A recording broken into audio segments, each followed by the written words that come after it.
Hi bro.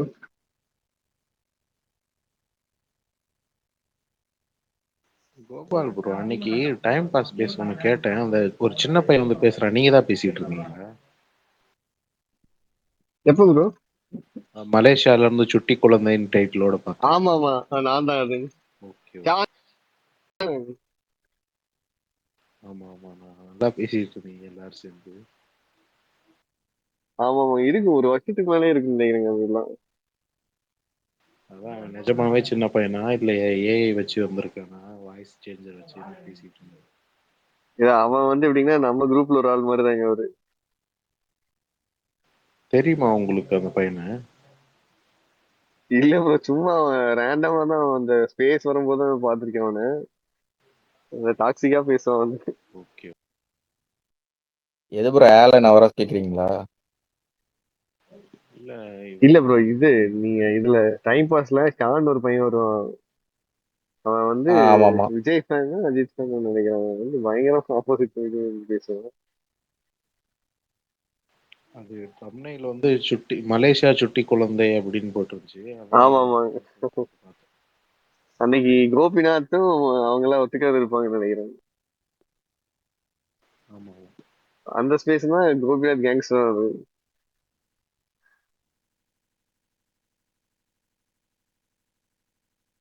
இந்த ஸ்பேஸோட gangster இன்னும் மேல வராம இருக்காரு, பரணி ப்ரோ. சினிடாக் மார்க்கண்டேயன். இல்ல வந்து அப்படியே திரும்ப போயிட்டாரு. கோவா ஸ்பெக்ஸ் விட்டு ஆள் காணா எங்க போயிட்டாருன்னு தெரியல. பிரகாஷ் ப்ரோ, ரொம்ப நாள் கழிச்சு பிரகாஷ் ப்ரோ, இந்த பூவச்ச டிபி டிபி நல்லா வந்திருக்கு, இருக்கு bro, மேல தூக்குங்க. மாத்திடாதீங்க. என்னங்க புரியலங்க? ரொம்ப நாள் கழிச்சு பூவச்ச டிபி பிரகாஷ் ப்ரோ கீழே கேக்குதுங்களா? லிசனர்ல இருக்கு, அப்படி மேல தூக்குங்க என்ன. ஒரு நிமிஷம். ரொம்ப நாள் கழிச்சு அது மேல தூக்குங்கிறது கேட்டுச்சு, நடுவுலங்கிறது கேட்கல. என்னது நடுவில் யாரை மணிமேகலை தூக்கணும்? மணிமேகலை.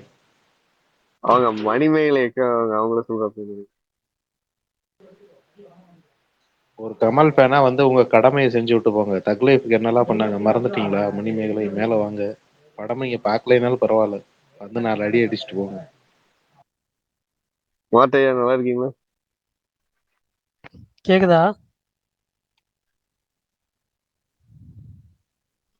கேக்குதுங்க. சொல்லுங்க கோபால் ப்ரோ. நல்லா கேக்குது. நல்லா இருக்கு, நல்லா இருக்கு. ப்ரோ செப்டம்பர் 5 அந்த முன்னாடி ஒருத்தர் வந்தார்ல ப்ரோ, அவரை கூட்டிட்டு வரலாங்க, செம்மையா ரிவ்யூ பண்றாரு. கூட்டாங்க நானும் வெயிட்டிங். ஆனா அன்னைக்கு டே ஃபுல்லா ஒரு மாதிரி இரிட்டேட்டாவே இருந்தது. ஆனா அவர் ஸ்பேஸ் கேட்டதுக்கு அப்புறம் அவ்வளவு இதா இருந்தது. அதேதான் பிரகாஷ் ப்ரோ சொன்னாரு. ஒரு அன்னைக்கு மாதிரி வந்து எனக்கு ஒரு ஃபுல்ஃபில் முக்கியமான ஆயிடுச்சு. நாள். அன்னைக்கு என்னடா இது இப்படியே போதே அப்படின்னு நினைச்சிருந்தேன். ஆக்சுவலா அந்த ஸ்பேஸ் ரெக்கார்டிங் அடுத்த நாள் வரும். நான் பிரகாஷ் bro காலையிலேயே போட்டிருந்தாரு செம ஃபன்னு சொல்லி. அப்புறம் ஈவினிங் தான் கேட்டேன். கேட்டதுக்கு அப்புறம் தான் அப்படி இதா இருந்தது. சாட்டிஸ்ஃபேக்ஷனாவா? அந்த டே ஃபுல்ஃபில்டா இருந்தது, சாட்டிஸ்ஃபைடா இருந்தது, ஃபன்ஃபில்டா இருந்தது. Prakash super bro. நல்லா இருக்கு bro. மாத்திடாதீங்க ப்ரோ. கேக்குதா? இது வரைக்கும் மாத்திரம் அது இல்லைங்க. என்ன ப்ரோ? 2-3 பேர் பழைய டிபேக்கு சொன்னாங்க. பட் இருந்து 2-3 பேர் பழைய டிபேக்கு சொன்னாங்க. இருந்தாலும் இதே கொஞ்ச நாள் வச்சு ஓட்டுவோமே ப்ரோ அப்படின்னு இல்ல ப்ரோ, ட்ரை பண்ணி இதுதான் பார்க்கணும். உங்களுக்கு ட்ரை ரெஜிஸ்டர் பண்ணுறேன், ஆகாம பார்ப்போம். இருக்கு. ஃபேஸ் கிளியரா தெரியுது. பின்னாடி பேக்ரவுண்டும் உங்க ஃபேஸ் அப்படியே கான்ட்ராஸ்ட் எடுத்து காட்டுது. இதே இருக்கட்டும், நான் மாத்த வேணாம். மாட்டையா, நீங்களும் மாத்த வேண்டாம். அடுத்து 20 வருஷத்துக்கு தானே. நான் மாத்த மாட்டேன், கவலைப்படாதீங்க. என்னது? நான் மாத்த மாட்டேன், அதான் ப்ரோ, கவலைப்படாதீங்க ப்ரோ. அதான் அடுத்த 2 டிக்கெட் நீங்க மாத்த மாட்டீங்க தெரியும்.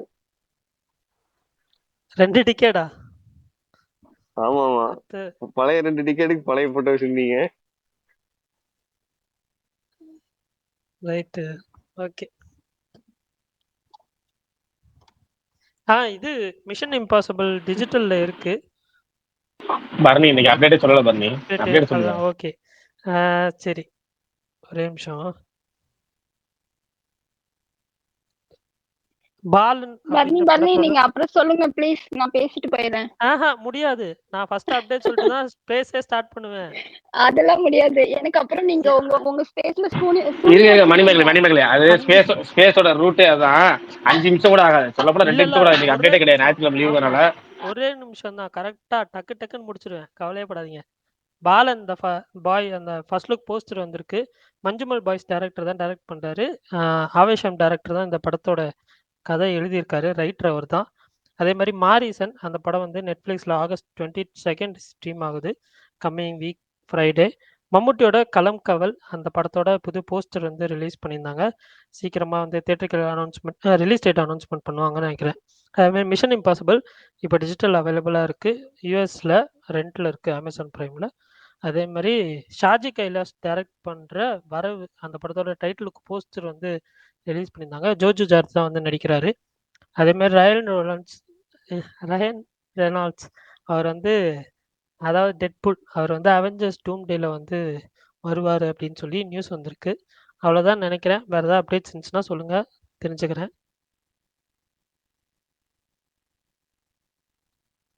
அவ்வளோதான் நினைக்கிறேன். பெருசா ஒன்றும் இல்லை. மணிமேகலை சொல்லுங்க. மணிமேகலை இப்போ சொல்லிடுங்க. வணக்கம் வணக்கம், எல்லாரும் எப்படி இருக்கீங்க? உங்க ஸ்பேஸுக்குலாம் வந்து ரொம்ப நாள் ஆச்சு. ஆனா இடையில நிறைய விஷயங்கள் நடந்துச்சு. பரணி எல்லாம் எஸ்கே எல்லாம் சந்திச்ச போஸ்ட் எல்லாம் பார்த்தேன். அப்புறம் நிறைய பேர் நிறைய மீட்டிங் எல்லாம் இருந்தது, அந்த மாதிரி பதிவுகளும் பார்த்தேன். அதெல்லாம் பார்க்க ரொம்ப நல்லா இருந்துச்சு, மகிழ்ச்சி. அப்புறம் என்னை பத்தி யாரு பேர் மறந்துட்டேனே, ஐயோ சாரி, தப்பா நினைச்சுக்க கூடாது. நான் வந்து யாரோட ஃபேனா இருந்தாலும் எனக்கு படம் பிடிச்சிருக்கு, நான் உண்மையான கருத்து தான் சொல்லுவேன். தேவையில்லாம கமல்ஹாசன் ஃபேனா வந்து உங்களோட இதை கொட்டிட்டு போங்கன்னு சொல்றதுலாம் ரொம்ப தப்பான இது. ஆனா உண்மையா நான் படம் பாக்கலைங்க. எங்க கமல்ஹாசன் நீங்க எவ்வளவு வேணா திட்டுங்க, 3 நாள் போட்டிருந்தாருங்க. ஒரு ப்ரொடியூசரா எவ்வளவு சூப்பரா போட்டிருந்தாரு. ஏதோ ஒரு பெற்ற தயாரிப்பாளர், ஏதோ படம் எல்லாம் எங்க ஊர்ல வரும்னு பார்த்தா படமே எங்க ஊர்ல வரவே இல்லைங்க. அதனால பார்க்க முடியல. இந்த படம் உங்க ஊர்ல வரலையா? பின்ன எவ்வளவு பெரிய சூப்பர் ஸ்டார் கூலி, அதான் சொன்னாங்க.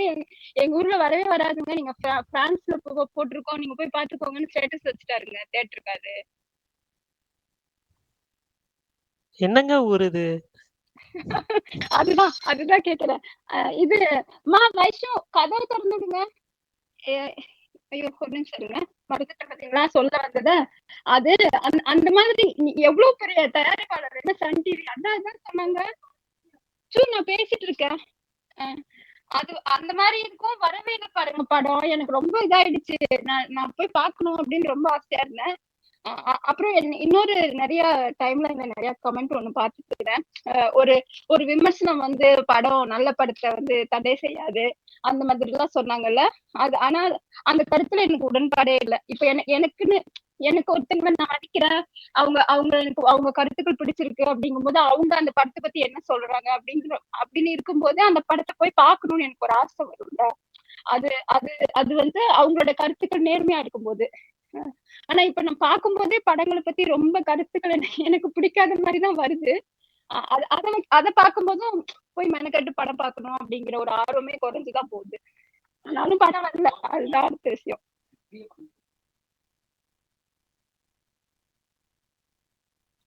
சரி, ஓகே மணிமேகலை.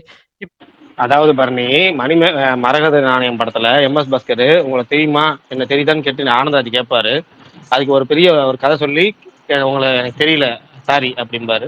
அது மாதிரி நீங்க கேட்ட கேள்விக்கு அவங்க பெரிய ஒரு விளக்கமா சொல்லி சாரி நான் படம் பார்க்கல அப்படின்னு சிம்பிளா முடிச்சுட்டாங்க. அவங்க அப்படியே கூப்பிட்டாங்க, படம் பார்க்கணும்னாலும் பரவாயில்ல வந்து பேசிட்டு போங்க. நாங்க இல்ல மணிமேகலை, நான் கேள்வி கேக்குறேன். இப்போ உங்க ஏரியால படம் வரலையா? இப்போ சப்போஸ் வெளியூர்ல பக்கத்துல வச்சு கேளுங்க. ஹலோ ஹலோ ஹலோ, கேக்குதா?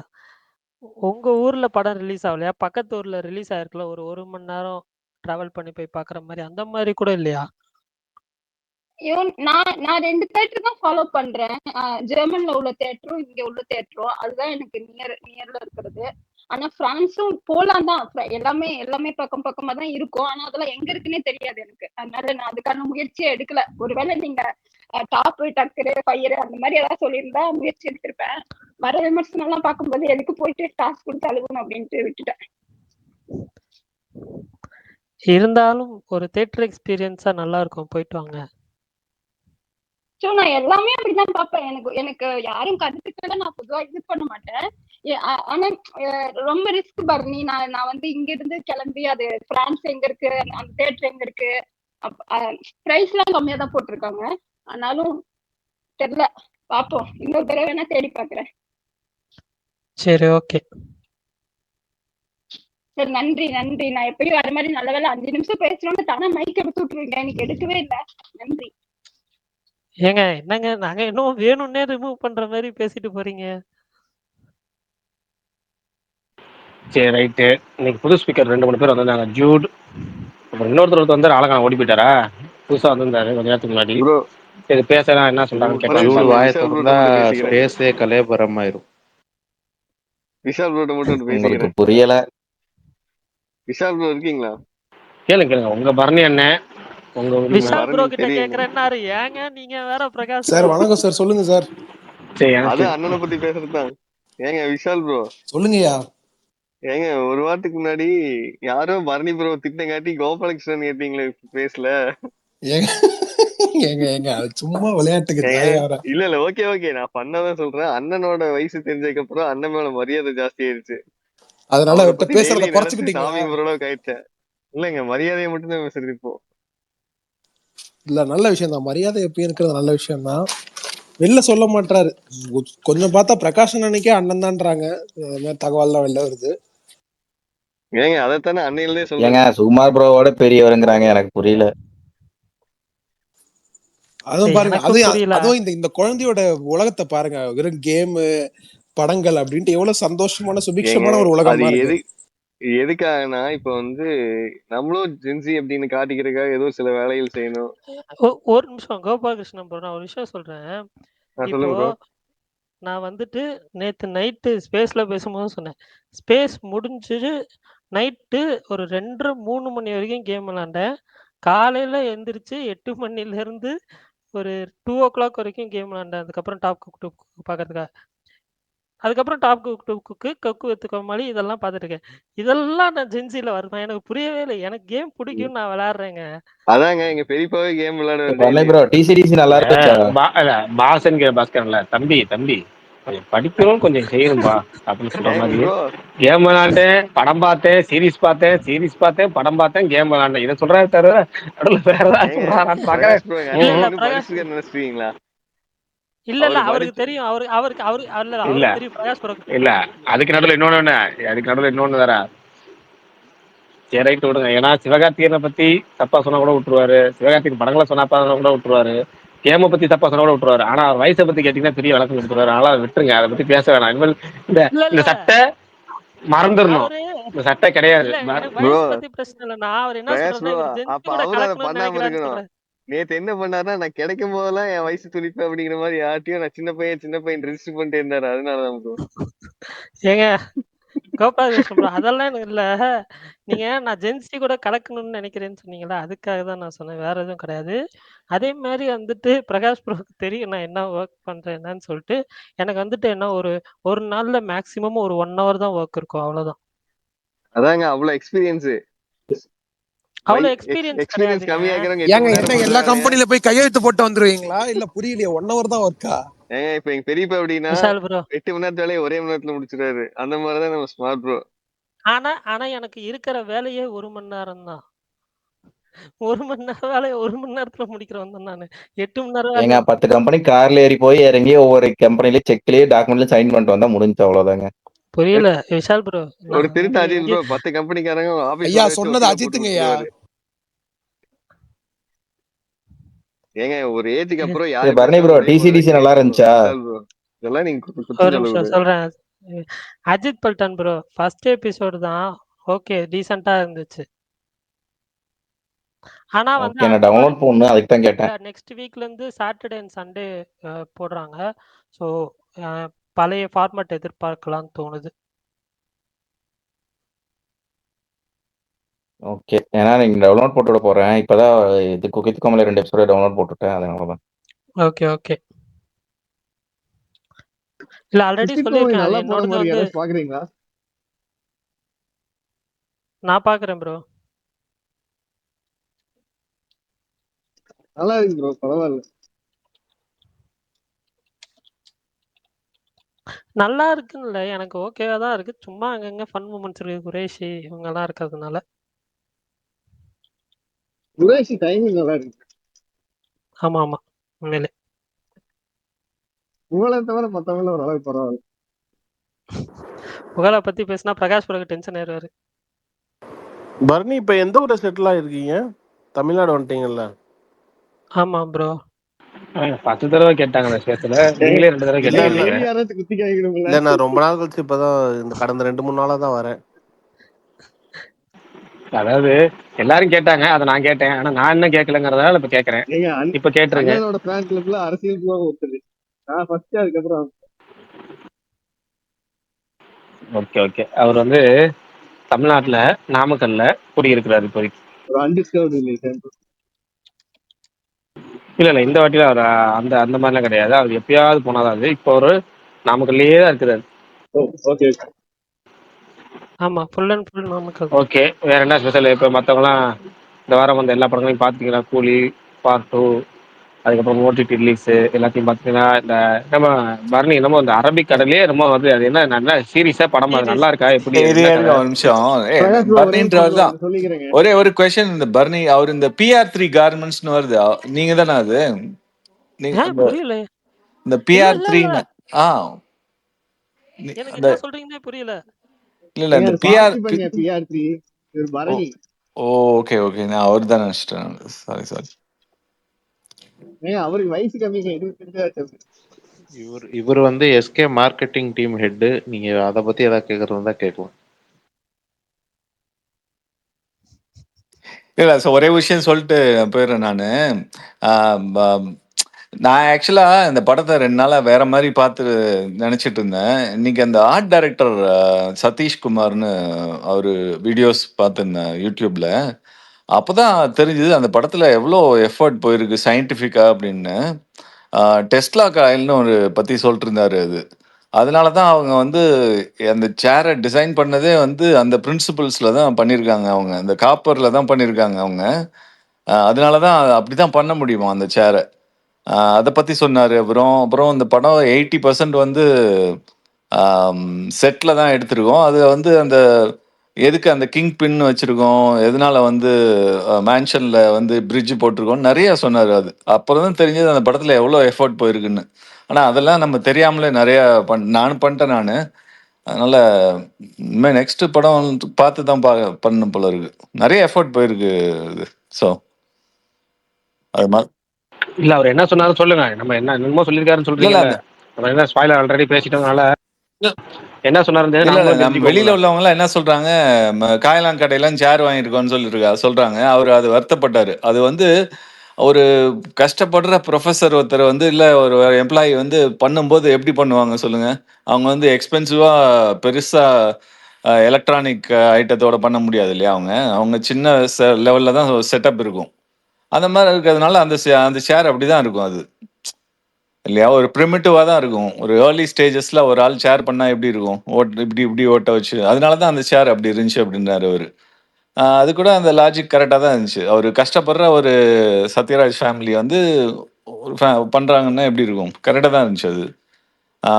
அந்த மாதிரி கரெக்ட் தான் கரெக்ட் தான். இல்ல தமிழ் படம் படத்துல சிவா வந்து கஷ்டப்படுவாரு. அவரோட வீட்டை பார்த்து நாங்களாம் ரொம்ப மனசு கஷ்டமா இருந்துச்சுல்ல. அந்த மாதிரி இதுல வந்து சத்யராஜ் கஷ்டப்படுற ஒரு ஃபேமிலி, அது அந்த சேர் கண்டுபிடிச்சது நியாயமானதான். சரி, ரெண்டாவது விளக்கம் சொல்லுங்க. இந்த கிங் கேட்போம். பின்னு ஒரு ஒரு இன்டர்வல் சீன் இருக்கு இல்லையா? அது வந்து டிசைன் பண்ணும்போது அவங்களால ஃப்ளோர் 2 ஃப்ளோர் பண்ண முடியாது. ஒரு ஃப்ளோர் தான் பண்ண முடியும். அதுவும் வந்து ஒரு ஜெட்டில தான் பண்ணியிருக்காங்க ஏதோ ஒரு ஊர்ல. எது எது எது எதுல எதுல பண்ணாங்க? ஜெட்டின்னு அது இல்லையா? அது வேற மீனிங் ஆக்சுவலி. அந்த எங்களுக்கும் அப்படிதான் கேட்டது பிரகாஷ் ப்ரோ. அது pronunciation correct தான் இல்ல. போர்ட்ல அது எக்ஸ்பிளைன் பண்ணிருங்க ப்ரோ நீங்களே. அந்த போர்ட்ல இருக்கிற ஒரு எக்ஸ்டெண்டடா கான்கிரீட் போட்டு ஒன்று பிளாட்ஃபார்ம் இருக்கு இல்லையா? அந்த பிளாட்ஃபார்ம்ல உள்ள ஏரியால அதுல வந்து ஹோல் போட முடியாது. அதனால சைடுல இப்படி பண்ணோம். அதுக்கேற்றபடி டிசைன் பண்ணியிருக்கோம். அதை வந்து 360ல வியூல எடுக்கிற மாதிரி பண்ணோம். அது சாதாரண எஃபர்ட் இல்லை அப்படின்னு சொன்னாரு அவரு. அதுவே அப்புறம் தான் தெரிஞ்சு அந்த அந்த அந்த வியூவே வேற மாதிரி தான் இருந்துச்சு. 360ல ட்ரோன் வியூலாம் காட்டுவாங்க இல்லையா, அதுக்காக தான் டிசைன் பண்ணியிருக்காங்க. அது ஒரு அமேசிங் திங். அப்புறம் நீங்க அந்த சிவா வாட்ச் இருக்கு பாத்தீங்களா? சிறுத்தை சிவா கிட்ட இல்ல ப்ரோ, நீங்க சிறுத்தை சிவா கிட்ட கேட்டீங்கன்னா கூட அவரும் கஷ்டப்பட்ட அண்ணா தைக்குன்னு சொல்லுவாரு. இருங்க, அவர் இல்ல அதான் நான் சொல்ல வந்தேன். பரவாயில்ல, இவர் இன்னும் மாஸ்டர் ஒரு யாரோ பாயிண்ட் சொல்லிட்டாரு அந்த வார்த்தையை. சரி, அடுத்த பாயிண்ட் வந்துருங்க. அடுத்த அடுத்த பாயிண்ட் ஏதோ பாயிண்ட் சொன்னீங்களே, பாலம் பாலம் பாலம். நம்ம வந்து பார்த்தது வந்து ரஜினி வந்து ஒரு ஒரு 20 வாட்சை கனெக்ட் பண்ணி அடிச்சாரு அப்படின்னு சொல்லிட்டு ட்ரெய்லர்லயும் வந்துச்சு, அதுக்கு முன்னாடி டீசர்லயும் வந்துச்சு. அவர் வந்து கிட்டத்தட்ட 50,000 வாட்ச் பண்ணாராம். அது அதாவது நாளைக்கு வந்து ரஜினி அடிக்கும் போது ஏதாவது உடஞ்சிச்சுனாக்க பிரச்சனை ஆயிடக்கூடாதுன்னு சொல்லிட்டு எக்ஸ்ட்ராவா ஸ்டாக் வச்சுட்டு அவ்வளோ வாட்ச் பண்ணிருக்காங்க அவங்க. அதனால ஓ, அந்த வில்லன் படத்துல ஒருத்தர் வந்து டிக்கெட் வாங்குவாரு, 2 டிக்கெட் வாங்குவாரு. எதுக்காகன்னு கேட்பாரு. ஒரு டிக்கெட் எனக்கு அப்படின்ற, இன்னொரு டிக்கெட் அதுவும் எனக்கு தான். ஏன் அப்படின்னா, ஒரு டிக்கெட் கிழிஞ்சு போச்சுன்னா இதை யூஸ் பண்ணிக்கோங்க, இதுவும் தொலைஞ்சு போனா என்ன பண்ண, நான் தான் பஸ் பாஸ் வச்சிருக்கேன், நான் என்ன இருக்கேனா அப்படிம்பாரு. அது மாதிரி இவர் ஒரு விளக்கம் சொல்லி 50,000 வாட்சஸ் ரெடி பண்ணிருக்காரு. எப்படி 6-7 வாட்சை கோர்த்து அடிக்கிறதுக்கு 50,000 வாட்சஸ் ரெடி பண்ணிருக்காரு. சூப்பர். இல்ல, நான் அடுத்தது வாங்க. ப்ரொடக்ஷன் காஸ்ட் வந்து இந்த வாட்ச் இல்லாதனால நிக்க கூடாது இல்லையா, அது செலவாயிடும். அதை விட இது கம்மியா தான் இருக்கும். அதனால உங்களால கண்டே பிடிக்க முடியாது அந்த விஷயத்த. ரெண்டாவது இந்த இந்த இது இந்த அந்த கிரேவியார்ட் சீன் இருக்கு பாத்தீங்களா, அது செட் ஆகுது, கண்டே பிடிக்க முடியல அது. இந்த கிரேவியார்ட் சீனு, அதுக்கப்புறம் அந்த டாய்லெட்ல வந்து இல்ல அது என்ன சீன், என்ன சீன் இந்த கிரேவியார்டு அந்த சமாதி எல்லாம் இருக்கும் இல்லையா. ஓ, அது சுடுகாட்டு அப்படி சொல்றாங்க. நமக்கு வாங்க சுடுகாடு வேற. ஓகே, ரெண்டு ஒண்ணுதான். ரெண்டு ஒண்ணுதாங்க. கல்ற சரி சரி, இடுகாடு. சரி ரைட், இடுகாடு. ஓகே, அது சுடுகாடு வேற, இடுகாடு வேற, இது இடுகாடு. அது செட்டுன்னு சொன்னாரு, அதை நம்ம கண்டே பிடிக்க முடியல. அது நீங்க உங்களுக்கு தெரிஞ்சா அந்த படம் பார்க்கும்போது அது கண்டே பிடிக்க முடியாம இருந்துச்சு அது. இன்னொன்னு வந்து அந்த ஒரு சேஃப் வால்ட் ஒன்று வச்சிருப்பாரு இல்லையா, சீக்ரெட் வால்ட், அந்த டாய்லெட் வழியா உள்ள போனோன்னு அதுவும் வந்து செட் ஆகுது. அதனால ஆமா, அது தமிழ் படம். அது தமிழ் படம் வந்து இன்ஸ்பிரேஷன் தான். சூப்பரா வெளியே இருந்து பார்த்தா அது ஒரு அமைப்பு, உள்ள போன ஒரு அமைப்பு. கரெக்ட் தான். அது நல்ல நோட்டபிள் ஒர்க். அப்புறமேட்டு நீங்க சொன்னீங்க அந்த கிரேவியார்ட் ரெக்கார்டு, ஏங்க அதுதான் நிபந்தனையிலேயே வந்துருச்சுங்க. புரியலையே, பீரோக்குள்ள போனா அங்க ஒரு இது பரவாயில்ல. இது வந்து நான் சொல்றேன் அந்த ஒரு ரெஃபரன்ஸ். சரி ரைட், மெயின் விஷயத்துக்கு வாங்க. அந்த பாலம் எதுக்குன்னு சொன்னாரு. அந்த மேன்ஷன்ல உள்ள பிரிட்ஜ் வந்து அந்த பாட்டு எடுக்க போறோம், ஃபைட் எடுக்க போறோம்னு அவங்க ஏற்கனவே முடிவு பண்ணதுனால அவங்க அதை வந்து ஒவ்வொரு டைமும் தனித்தனியா பண்ண வேணாம்னு சொல்லிட்டு ஒரிஜினலா பண்ணும்போது செலவை கம்மி பண்ணணுன்றதுக்காக ஒரு பிரிட்ஜ் போட்டாங்களாங்க. அது வந்து ரொம்ப சேவ் பண்ணிடுச்சான் பைசா வந்து அந்த டான்ஸ் சீன், அந்த சிக்கிட்டு எடுக்கும்போது சரி, அந்த ஃபைட் சீன்லயும். ஸோ அதெல்லாம் யோசிச்சு தான் பண்ணிருக்காங்க. அதை வந்து முன்னாடியே டிசைன் பண்ணிட்டாங்க. அவங்களுக்கு வந்து சிஜி யூஸ் பண்ண போறது இல்லை அப்படின்னு சொல்லிட்டு. அதனால யாரும் குறை சொல்லலையேங்க, ஸ்கிரீன் பிளே தானே குறை சொல்லிட்டு இருக்காங்க. இல்லையே, இப்ப என்னன்னா, இப்ப இவங்க சொன்னது என்னன்னா, இப்ப ஹாஸ்டல்ல எதுக்கு பாலம் அப்படிங்கிறது விளக்கம் கொடுத்தாருன்னு சொன்னீங்க. அதுக்கு விளக்கமே வரலையே. அது அந்த பாலம் வந்து உங்களுக்காக இல்ல, அந்த பாலம் வந்து அந்த டெக்னீஷியன்ஸ்க்காக. நாளைக்கு வந்து படத்துக்காக இல்ல, படம் எடுக்கிறவங்களுக்காக. அது படத்துக்காக இல்ல, படத்துக்காக. அதனால அது வந்து எல்லாத்துக்கும் ரீசன் இருக்கு. அது ஆக்சுவலா ஒரு இன்டர்வியூ முன்னாடி கொடுத்திருந்தாருன்னு வச்சுங்களேன், படம் முன்னாடி, படம் இன்னும் கிளியரா பார்த்திருக்கலாம். அது ஒரு 1000. சரி பிரகாஷ், அதான் சொல்றது தான் வந்தேன் நானு. வேற ஏதாவது பாயிண்ட் சொல்லியிருக்கிறாரா? எல்லாமே எல்லாம் கவர் ஆயிடுச்சுன்னு நினைக்கிறேன். ஏன்னா பேட்டி பார்க்காதவங்களுக்கு அது ஒரு கவரேஜ், அப்படியே டோட்டலா கவரேஜ் பண்ண மாதிரி இருக்கும். அடுத்து வந்து பரணி வந்து முருகதாஸ் பேட்டி இதே மாதிரி என்னென்ன சொன்னாரு அப்படின்னு சொல்லி டீட்டெயிலா சொல்லுவாராங்க. பரணி சொல்லுங்க. நிறைய பேட்டி சொன்னாரு ப்ரோ. 1000 கோடி படம்லாம் போகாதீங்க, இதெல்லாம் நல்லா இருக்காது. தமிழ் டைரக்டர்ஸ் தான் எஜுகேட் பண்றாங்க அப்படின்னு. அந்த கலெக்ஷனுக்குள்ளே போகாதீங்க. அதான் தமிழ் டைரக்டர்ஸ் தான் எஜுகேட் பண்றாங்க அப்படின்னு சொன்னார் முருகதாஸ். 1000 கோடி பல விட. ஓ, அந்த டைலாக் வந்துட்டார். கத்தி டைலாக் வந்துட்டாரா? கத்தி டைலாக் தானே அது. we are poor but not educated. we are educated. we are poor but educated. right. we are poor but educated. right, okay. கத்தியா Sarkar அது. ஒருத்தர் வந்து வந்தாரு, முந்தானத்து தளபதின்னு சொல்லிட்டு வந்தாரு, இப்ப கஜினி துப்பாக்கின்னு சொல்லிட்டு வராங்க. சரி, அவர் என்ன சொன்னார் அப்படியே ஒரு ஹைலைட்லாம் இருக்குங்க, அப்படியே நம்ம பேட்டிலாம் பார்க்கலாம். நான் சனி ஞாயிறு தான் லீவா போனால சொன்னது கிட்டத்தட்ட ஒரு பேட்டியை வந்து கவர் பண்ண மாதிரி ஆயிடுச்சு. சூப்பரா இருந்துச்சு. அது மாதிரி சிறப்பு அம்சங்கள் சொல்லிருங்க. நான் எந்த பேட்டியும் பார்க்கல. நான் டிஎல்ல 2-3 கிளிப்பிங்ஸ் வந்துச்சு. அது மட்டும் தான் பார்த்தேன். நான் எந்த முருகதாஸ் பேட்டியும் பேட்டியில பார்க்கல. வந்துட்டு சிக்கந்தரை பத்தி சிக்கந்தர்ன்றனே மதராசியை பத்தி அவர் எதுவுமே பேசல பெருசா. அவருடைய பழைய படங்கள் அந்த மாதிரி தான் பேசியிருக்காரு. இந்த படத்தை என்ன சொல்லியிருக்காருன்னா, இதுல லவ் கொஞ்சம் பிரதானமா இருக்கும் அப்படின்னு சொல்லியிருக்காரு. இந்த மதராசி படத்துல லவ் ஆக்ஷன் நான் மிக்ஸ் பண்ணி கஜினி ஸ்டைல்ல பண்ணியிருக்கேன் அப்படின்றத முன்னாடியே சொன்னார்ல, அதே தான் திருப்பி சொல்லியிருந்தாரு. அதை தாண்டி சிக்கந்தர படத்தை பத்தி 2-3 விஷயங்கள் சொல்லியிருந்தாரு. இப்ப கஜினி படம் பண்றப்ப எனக்கு ரொம்ப ஃப்ரீடமா இருந்துச்சு. சிக்கந்தர்ல அதுவே இருக்கணும்ன்ற அவசியம் இல்ல. உதாரணத்துக்கு சொல்லணும்னா ஒரு உதாரணம் சொன்னாரு. அதை கேட்டப்ப ஐயோ கஷ்டம்தான் ஏன் அப்படின்னு இருந்துச்சு. என்னன்னா பகல் சீக்வன்ஸே நைட்ல தான் எடுப்பாங்களாம். ஏன்னா தலைவர் நைட்டு தான் வருவாராம் ஷூட்டிங்க்கு. ஸோ அதனால பகல் சீக்வன்ஸே நைட் எஃபெக்ட்ல லைட் பண்ணி அதை பகலா எடுப்பாங்களாம். ஸோ வந்துட்டு ஒருத்தவர் தான் எனர்ஜியா இருப்பாரு. சுத்தி இருக்கிற மற்ற ஆக்டர்ஸ்லாம் இப்போ குழந்தைங்கலாம் ஸ்கூல் போயிட்டு வரதா நான் நைட் எடுப்பேன். நைட் 2 மணிக்கு குழந்தைங்கலாம் ஒரு மாதிரி டயர்டாகி தூங்கிடுவாங்க. அதெல்லாம் எனக்கு ரொம்ப டஃப்பா இருந்துச்சு. ஆனா அந்த கதை எனக்கு ரொம்ப நெருக்கமான ஒரு கதை அப்படின்னு சொல்லியிருந்தாரு சிக்கந்தரை பத்தி. அந்த படம் இப்படி வந்ததுக்கு நான் மட்டுமே காரணமும் இல்லை அப்படின்னு சொல்லியிருந்தாரு. ஆனா மத்தபடி அவருடைய பழைய தோல்விகள் அதை பத்திலாம் அவர் அக்செப்ட் பண்ணிக்கிட்டாரு. ஏன் இப்போ உங்களுக்கு இந்த மாதிரி ஃபேஸ் வந்ததுன்னு கேட்டா அது காரணம் துப்பாக்கி தான் எனக்கு பெரிய காரணம் அப்படின்னாரு. என்ன சொன்னாருன்னா, துப்பாக்கி வந்துட்டு நான் ஃபர்ஸ்ட் ஹாஃப் மட்டும் தான் முடிச்சிருந்தேன். ஷூட்டிங் போக போக தான் செகண்ட் ஹாஃப் ரெடி பண்ணேன். ரெடி பண்ணிட்டு அப்படியே போய் அந்த படம் பண்ணோம். படம் பிளாக் பஸ்டர் ஆயிடுச்சு. உடனே நம்ம பெரிய மாஸ்டர் தான், நமக்கு எல்லாமே ஈஸியா வந்துருது அப்படின்னு நானே நினைச்சுக்கிட்டேன். ஸோ அதனால அதுக்கப்புறம் படங்கள் நான் சீக்கிரம் பண்ண ஆரம்பிச்சேன். அதுக்கு முன்னாடி படங்களுக்கு ஒவ்வொரு படத்துக்கும் கேப் இருக்கும். அதுக்கப்புறம் நான் படம் சீக்கிரம் பண்ண ஆரம்பிச்சிட்டேன். அதனால நான் மாஸ்டர் நானே நினைச்சுக்கிட்டேன். இல்ல நான்லாம் ஒண்ணும் கிடையாது. உட்காந்து எழுதணும், உழைச்சாதான் இங்க கரெக்டா இருக்கும் அப்படின்றதையும் சொல்லியிருந்தாரு. மதராசி படத்துக்கு பெருசா பில்டப் இல்லையே அப்படின்னு கேட்டிருந்தாங்க. இல்ல இதுக்கப்புறம் தான் கொஞ்சம் கொஞ்சமா நாங்க பிளான் பண்ணிக்கிட்டு இருக்கோம். இந்த காம்பினேஷனுக்குன்னு ஒரு ஹைப் இருக்கு. ஆனா இதுக்கப்புறம் தான் ப்ரொமோஷன் ரொம்பவும் பண்ணிடக்கூடாது, எதுவும் பண்ணாமே இருக்கக்கூடாது. அதை எப்படி பேலன்ஸ் பண்ணி பண்ணணும்னு பிளான் பண்ணிக்கிட்டு இருக்கோம் அப்படின்னு சொன்னாரு. ஏங்க ஓகே, சூப்பர். முருகதாஸ் பேட்டியை சூப்பரா கவர் பண்ணீங்க. சந்தோஷம். Prakash bro off the topic ஒரே சொல்லிட்டு கிளம்பிடுங்க.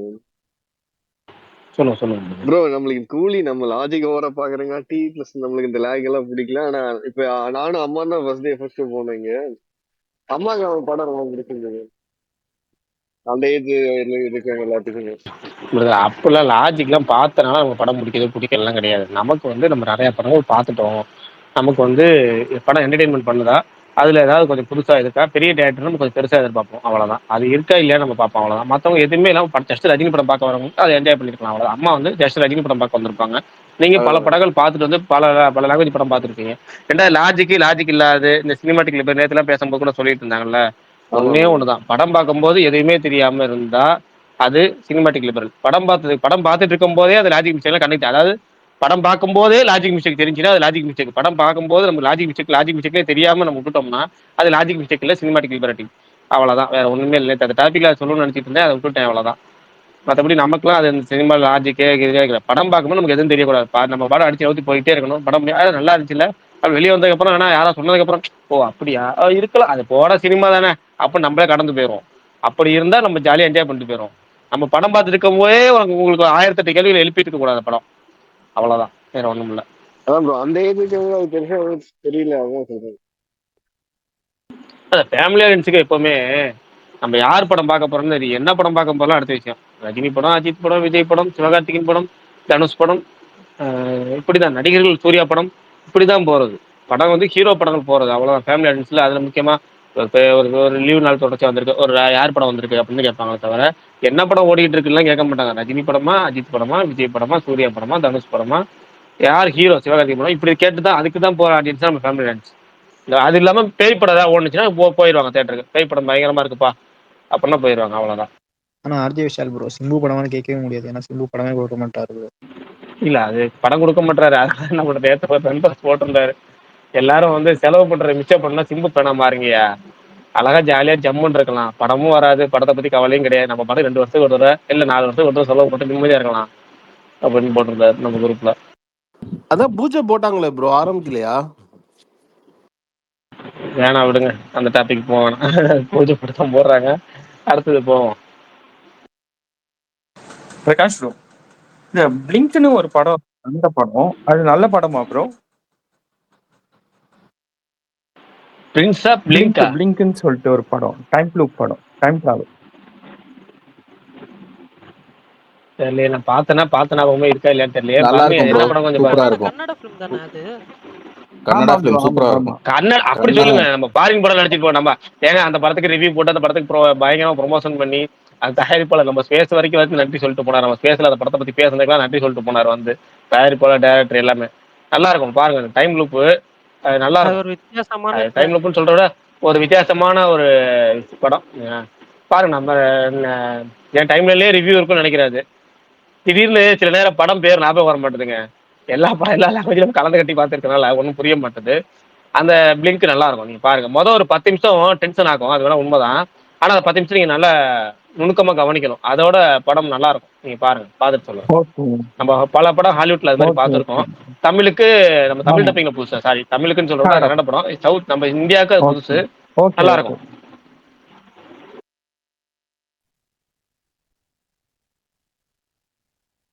நமக்கு இப்பெல்லாம் நிறைய படங்கள் பார்த்துருக்கோமா இல்லையானே குழப்பம் வந்துடுது வர வர.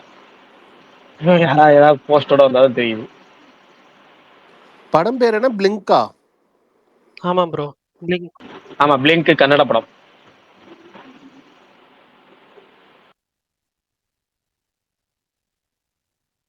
அது ஆஹால இருக்குன்னு நினைக்கிறேன். ஆஹாலே பிரைம் வீடியோன்னு தெரியல.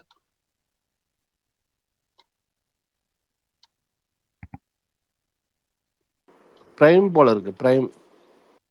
Okay okay bro. இது ஜீத்து ஜோசஃபோட மிராஜ் டீசர் வந்திருக்கு. ஆசிஃப் அலியும் அபர்ணா பாலுமணியும் நடிக்கிறாங்க. திருஷ்யம் 3க்கு முன்னாடி இந்த படம். ஸோ கண்டிப்பாக ஒரு எக்ஸ்பெக்டேஷன் இருக்கும். டீசரும் வந்து ஓகே, பெருசாக எதுவும் ரிவீல் பண்ணல, பார்ப்போம். படம் வரட்டும், வெயிட்டிங்.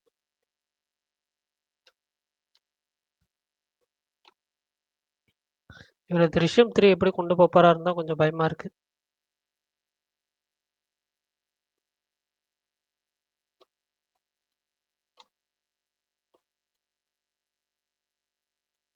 அவரோட நுண்ணுக்குழியா அந்த படம் என்னங்க? தமிழ்ல நுண்ணுக்குழி.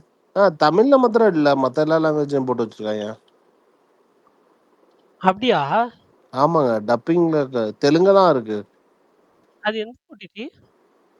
அது இது ஜி5யா? ஆமாங்க. இது மலையாளம் ஃபிலிம்ஸ் ஹாட் ஸ்டார் எடுத்தாதான் வந்து அந்த தமிழ் டப்பிங் ஓடலாம், இல்லைன்னா வந்து சோனியில் இவங்களாம் தான் கரெக்டாக ப்ராப்பராக தமிழ் டப்பிங் எல்லாமே வந்து. அப்படியே தெலுங்கு மாத்திரம் ஏன் ப்ரியாரிட்டி கொடுக்குறாங்கன்னு தெரியல. இல்லை இல்லை, அங்கேயும் ஆடியன்ஸ் நிறைய பேர் பார்ப்பாங்க ப்ரோ. தமிழ் அதான் நான் தமிழ்ல பார்க்கலான்னு தான் நினைச்சேன், ஒன்றும் இல்லை. சரி விடுங்க, சப்டைட்டில் வச்சு பாருங்க மலையாளத்தில்.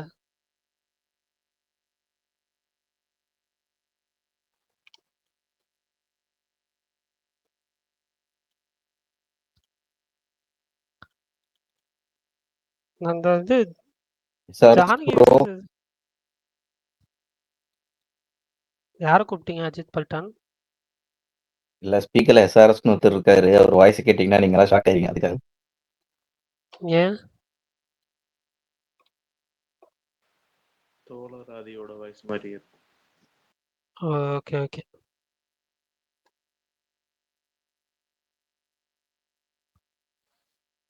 மாவியம் ஏதாவது புதுசா படம் பாத்தீங்களா? இன்னைக்கும் லீவு, நாளைக்கும் லீவு. ஒரு வாரமா நான் படமே எதுவும் சரியா பாக்குறது. இந்த அக்கேனம்னு சொல்லிட்டு ஒரு படம், அந்த படம் நான் வந்து ஒரு ஃபர்ஸ்ட் ஹாஃப் பார்த்தேன். எனக்கு பெருசா ஒர்க் ஆகல, அதுக்கப்புறம் க்ளோஸ் பண்ணிட்டேன். நான் ஜானகி விசஸ் ஸ்டேட் ஆஃப் கேரளாவும் பிடிக்கல. யாராவது இது வேணா ட்ரை அதுக்கு பண்ணுங்க. ஏதோ அவ்வளோ பில்டப் போட்டு இருந்தாங்க, அத்தனை கட்டு இதுன்னு எத்தனை பிரச்சனையெல்லாம் போச்சு. அப்பேற்பட்ட அந்த பேருக்கு படம்னாங்க. இல்ல இல்ல இல்ல, அந்த பேருக்கு தாங்க பிரச்சனை போச்சு. ஜானகின்னு பேர் வைக்க கூடாதுன்னு தாங்க பிரச்சனை போச்சு. அது சாமி பேரு, அந்த பேர்லாம் வைக்கக்கூடாது அப்படி இப்படின்னு சொல்லி ஏதேதோ பண்ணிட்டு இருந்தாங்க. அதுக்கப்புறம் Janaki V versus Kerala versus state of Kerala அப்படி வச்சிருந்தாங்க. ஜானகி வி, அந்த வி மட்டும் ஆட் பண்ணிக்கிட்டாங்க டைட்டில்ல, அவ்வளோதான். படம் வந்து நல்ல கான்செப்ட். ஆனா எவ்வளவு சொதப்ப முடியுமோ எல்லாம் சொதப்பி வச்சிருக்காங்க. ஓகே. கமெண்ட்ல வந்து மரகத நாணயம் 2 எப்போ வரும்னு ஒருத்தர் கேட்குறாரு. ஏற்கனவே 2-3 தடவை கேட்டிருக்காரு நினைக்கிறேன். Repeat comment. அந்த படம் வந்து ப்ரீ ப்ரொடக்ஷன் ஒர்க்ல இருக்கு. சரியா படம் ஆரம்பிக்கிற நேரத்தில் ஒரு சின்ன சிக்கலாச்சு, அதெல்லாம் அப்படியே படம் நின்றுச்சு. இப்பயும் திரும்ப ஷூட்டிங் போறாங்களா இல்லையாங்கிறது தெரியல. இப்போதைக்கு ப்ரீ ப்ரொடக்ஷன் ஒர்க்ல இருக்குது. டேரக்டரோட அடுத்த படங்கிறது அதுதான். அடுத்து இன்னொருத்தர் SK24 யாரு, சிபி சக்கரவர்த்தியா, வெங்கட் பிரபுவா அப்படின்னு கேட்டிருக்காரு. வெங்கட் பிரபு படம் உடனே ஆரம்பிக்க போறாங்க. அது 24 இல்லையாங்கிறது தெரியல. அப்புறம் நம்ம எப்போ ரெகுலர் கேள்வி கேட்கணும் நண்பர், மற்றவங்களாம் ஸ்பீக்கர் லிசனர்ல வருவாங்க, இல்லை கமெண்ட் பண்றவங்க வருவாங்க. பட் ரெகுலராக கேள்வி கேட்கற நண்பர் ஒருத்தர் இருப்பாரு, அவர் MS. அவர் இன்னைக்கு சங்கரோட பர்த்டே, அவருடைய பத்தி அவர் பர்த்டே ஸ்பெஷலா நீங்க என்ன நினைக்கிறீங்க அப்படின்னு. அது யாரை பத்தி கேட்கறான்னு தெரியல, என்ன பார்த்தா உங்களை பார்த்தான்னு தெரியல. பட் நம்மளை பத்தி சொல்லணும் அப்படின்னா நான் சொல்றேன் அப்படின்னா மற்றவங்க சொல்லுங்க, அதுக்கப்புறம் நான் சொல்லிடுறேன். சங்கர் இந்தியாவின் ஷோமேன். நமக்கு வந்து சின்ன பிள்ளையில ரொம்ப பிடிச்ச ஒரு டேரக்டர். பிடிச்ச டேரக்டர்னா இந்தியாவின் அப்போ வந்து இப்போ எப்படி ராஜமௌழி, லோகேஷ் கனகராஜ் இல்லை எல்லாத்தையும் பிரம்மாண்டமாக திரும்பி பார்க்குறாங்க, எல்லா இண்டஸ்ட்ரியும் அவர் கூட படம் பண்ணணும்னு ஆசைப்படுறாங்களோ, அப்போ வந்து சங்கர் வந்து எல்லா லாங்குவேஜுமே ஹீரோக்கள் வந்து படம் பண்ணணும்னு ஆசைப்பட்ட ஒரு டேரக்டர். எனக்கே நான் பல தடவை சொல்லியிருக்கேன், எனக்கு வந்து என்னுடைய ஃபேவரட் ஹீரோக்கள் எல்லாருமே சங்கர் கூட படம் பண்ணணும்னு அப்போலாம் ரொம்ப ஆசை. ஏன்னா வந்து அவருடைய அந்த விஷுவல் இருக்குல்ல, ஒரு பட்ஜெட்டை வந்து கண்ணில் காட்டுறதுன்னு ஒன்று இருக்குது. நம்ம வந்து தமிழ் சினிமாவில் வந்து இது வரைக்கும் பார்க்காத ஒரு விஷுவல்ஸ்லாம் நம்ம பார்க்குறது. நம்ம 7 அதிசயங்களாக இருக்கட்டும், ரொம்ப சிம்பிளாக ஜீன்ஸாக இருக்கட்டும், அதில் 7 அதிசயங்களை காட்டுறதா இருக்கட்டும், எல்லா விஷயங்களுமே நமக்கு வந்து அப்போல்லாம் பிரம்மாண்டம். நமக்கு இப்போ வந்து நம்ம ரீல்ஸில் வந்து பேக் குமார் அவர் வந்து எல்லாமே வந்து எந்தெந்த கண்ட்ரி நம்ம பார்க்காத கண்ட்ரிலாம் கூட அவர் சொல்லிடுவார். ஆனால் அப்போ நமக்கு வந்து படங்கள் மூலமாக தான் நம்ம விஷுவல்ஸ், பழைய படங்களாக இருக்கட்டும், அதுக்கப்புறம் வந்து எல்லா படங்களும் சங்கர் மட்டும் அதுக்கு முன்னாடியே சினிமா தான் நமக்கு வந்து வெளி உலகத்தை காமிக்கும். சங்கர் கொஞ்சம் கூடுதலாக அவரோட பிரம்மாண்டம்லாம் காமிச்சாரு. முதல் படத்துலேயே ஜென்டில்மேன் எல்லாருக்கும் ஃபேவரட், உங்களுக்கு தெரியும், காமெடியாக இருக்கட்டும், அந்த கதைக்களமாக இருக்கட்டும். அப்புறம் ஒவ்வொரு படத்துக்குமான அந்த டிஃப்ரெண்ட் இருக்குல்ல. இப்போ ஜென்டில்மேன் ஒரு படம் எடுத்துட்டு அதுக்கப்புறம் காதலன்னு ஒரு ஷார்ட் ஃபிலிம், திரும்ப இந்தியன் ஒரு மிக பிரம்மாண்டமான படம் எடுத்து அதுக்கப்புறம் ஜீன்ஸ்னு ஒரு ஷார்ட் ஃபிலிம், அப்புறமேட்டு வந்து ஒரு முதல்வன் ஒரு பிரம்மாண்டமான படம் எடுத்துட்டு பாய்ஸ்னு ஒரு ஷார்ட் ஃபிலிம். இப்படி ஒரு பெரிய படம், ஒரு சின்ன படம், ஒரு பெரிய படம், ஒரு சின்ன படம், அந்த சின்ன படத்துலையும் பிரம்மாண்டம்னு சொல்லிட்டு ரூட் மாத்துறதுன்னு இருக்கு. அது நல்லா ரொம்ப சூப்பராக பண்ணிட்டு இருந்த ஒரு டைரக்டர். நல்ல சரக்கு இருக்கும்போது இந்தியாவின் ஷோமேனா இருந்தவர். இப்ப சரக்கு இல்லாம ரொம்ப கஷ்டப்பட்டுட்டு இருக்கிறாரு, ரொம்ப கஷ்டப்படுறாரு, நம்மளையும் கஷ்டப்படுத்திட்டு இருக்கிறாரு. அதனால இதோட நம்ம முடிச்சுக்குவோம் போதும். இதுக்கு மேல சொல்லணும்னா நம்ம, ஏன்னா நம்ம பாசிட்டிவ் சைடு சொல்லும் போதே நிப்பாட்டிக்கிறது பெட்டர் அப்படிங்கிறனால சங்கரை பத்தி நான் இதோட சொல்லி நிப்பாட்டிக்கிறேன். சங்கர் ஹாப்பி பர்த்டே, அவ்வளவுதான்.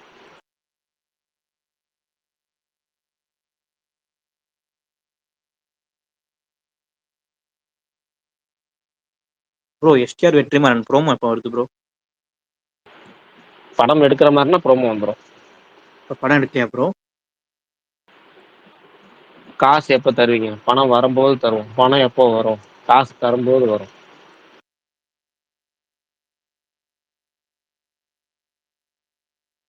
ஆஜி விஷால் ப்ரோ, நீங்க எதுவும் ஸ்பெஷல் அப்டேட் வச்சிருக்கீங்களா? நம்ம சிம்பு ஃபேன்ஸ் தான் இருப்பாங்க. தெரியலையே தலைவா எனக்கு.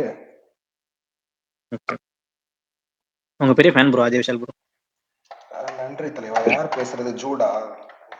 ஆமா ஆமா. இதுக்காக நீங்க எஸ்டிஆர் அப்படியே ஒரு சொல்லுங்க, இப்போ உடனே சொல்லுங்க. ஆமா ஆமா. டூரிங் டாக்கீஸ்ல ராம்குமார் படம் தான் ஆரம்பிக்க போறதா சொல்லியிருக்காங்க. அதெல்லாம் எனக்கு தெரியல கன்ஃபார்மா. இன்னைக்கு டூரிங் டாக்கீஸ்ல சொல்லியிருக்காங்க. அன்னைக்கு ஒன்று ஒரு இதுல சொன்னாங்க வந்து நவம்பர்ல வந்து அஸ்வத் படம் ஸ்டார்ட் பண்ண போறாங்க. ஏதோ சொல்றாங்க தலைவா, அதெல்லாம் தெரியல. இல்ல, ராம்குமார் படம் ஆரம்பிக்கல, அதுதான். ராம்குமார் படம் ஆரம்பிக்காது. ஏன்னா என்னன்னு தெரியல. ஓ சரி, அதாவது ராம்குமார் ஒரு பெரும் குழப்பத்தில் இருக்காரு. எப்படின்னா, சிம்பு படம் பூஜை போட்டாச்சு, சந்தானம் காயாடு லோகர்னு ஒரு பெரிய ஒரு ஸ்டார் கேஸ்டை புக் பண்ணியாச்சு.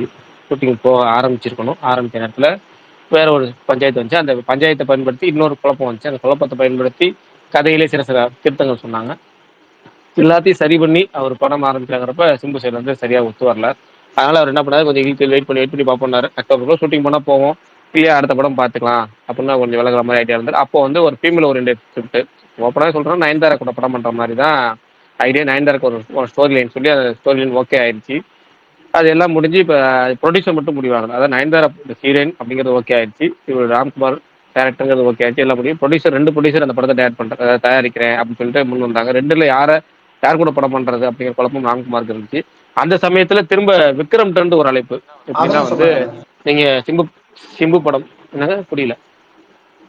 இல்ல விக்ரம் சொன்னாங்க, விக்ரம் கதை சொல்லியிருக்காருன்னு சொன்னாங்க. அதான் விக்ரம்ட்ட இருந்து ஒரு அழைப்பு எப்படின்னா, சாந்தி டாக்கீஸ்க்கு ஒரு படம் பண்றாருல அவரு. அந்த படம் வந்து ஷூட்டிங் தள்ளி தள்ளி போயிட்டே இருக்கு. ஏன்னா அதுல ஒரு சின்ன சிக்கல் இருக்குன்னு வச்சுக்கோங்களேன். சொல்ல முடியாது, நம்ம ஸ்பேஸ்ல ஓப்பனா சொல்ல முடியாத சிக்கல் இருக்கு அதுல. அதனால அவர் என்ன பண்ணிட்டாரு, விக்ரம் ராம்குமார் கூட படம் பண்ணலாம்னு இருக்காரு. இப்போ நயன்தாரா கூட படம் பண்றதா இல்ல விக்ரம் கூட படம் பண்றதா ஒரு குழப்பம். ஏன்னா நயன்தாரா கதை சொல்லி ஒத்துக்கிட்டாங்க, அவங்க படம் எல்லாம் ஓகேன்னு சொல்லிட்டாங்க. விக்ரம் படம் பண்ணலாம்னு ஆசைப்பட்டிருக்கிறாரு. இப்போ விக்ரம் கூட படம் பண்றதா இல்ல நயன்தாரா கூட படம் பண்றாங்க குழப்பத்தில் இருக்கிறார். அதனால அவர் இன்னும் ஒரு மாசத்துக்குள்ள அதை ஒரு வாரம் 10 நாளுக்குள்ள முடிவு பண்ணிட்டு ஒரு மாசத்துக்குள்ள அனௌன்ஸ் பண்ணிட்டு அடுத்த படமா அக்டோபர்ல இந்த 2 படத்துல ஒரு படம் தான் அவர் போக போறாரு. சிம்பு படங்கிறது அடுத்த வருஷம் ஆயிரும். சிம்பு படம் அடுத்த வருஷத்துக்கு மேலதான் அவர் போவார் ராம்குமார். டூரிங் டாக்கீஸ் சொல்லியிருக்கிறாருன்னா வெயிட் பண்ணி ஒரு வேளை சிம்பு சைட்ல திரும்ப அழைப்பு வந்திருக்கான்னு தெரியல. ஏன்னா நேஷனல் அவார்டு வாங்குறதுக்கு அப்புறம் இந்த மாற்றம் எது சிம்பு சைடு வந்திருக்கா அப்படிங்கிறதுல வெயிட் பண்ணி பார்க்கணும். கண்டிப்பா வாய்ப்பு கம்மிங்கிறது தான் என்ன பொறுத்த வரைக்கும். ஏன்னா ராம்குமார் வந்து இனிமேல் வந்து அந்த கேம்ப் போகணும் அப்படின்னா ஃபுல் ஃப்ரீடம் அவருக்கு இருந்தா போயிடுவார். இல்லைன்னா ஏன்னா இப்போ நேஷனல் அவார்டு வாங்கிட்டார்ல, இப்போ அவருக்கு ஒரு ரெகக்னேஷன் இருக்கு. அது போக இப்போ எத்தனையோ ஆட்கள் கேட்குறாங்க அப்படிங்கிறப்ப இந்த மாதிரி இருக்க மாட்டார். அதாவது படம் ரிலீஸ் ஆகிட்டு கமிட் ஆகுறது ஷூட்டிங் போகிறதுக்கு முன்னாடி இருக்கிறது ஒருத்தர். எப்பவுமே இது வந்து ஒரு பூஸ்ட் கொடுக்கும். அந்த பூஸ்ட்டை பயன்படுத்தி அவர் எப்படி வராரு அப்படிங்கிறத பொறுத்து படம் நயன்தாரா படமா விக்ரம் படமா இல்லை திரும்ப STR 49 சொல்லி சிம்பு படமா அப்படிங்கிறது. ஆனால் எனக்கு தெரிஞ்சு STR 49 இந்த வருஷம் வாய்ப்பு கிடையாது. நயன்தாரா படம் போகலாம், இல்லைன்னா விக்ரம் ஒத்துக்கிட்டாருன்னா, அதாவது உடனே ஷூட்டிங் போக ஒத்துக்கிட்டாருன்னா விக்ரம் படம் போகும். அவ்வளோதான். Thank you bro, thank you. Bharani bro ஒரு அப்டேட் கேட்க முடியுமா, கேட்கலாமா?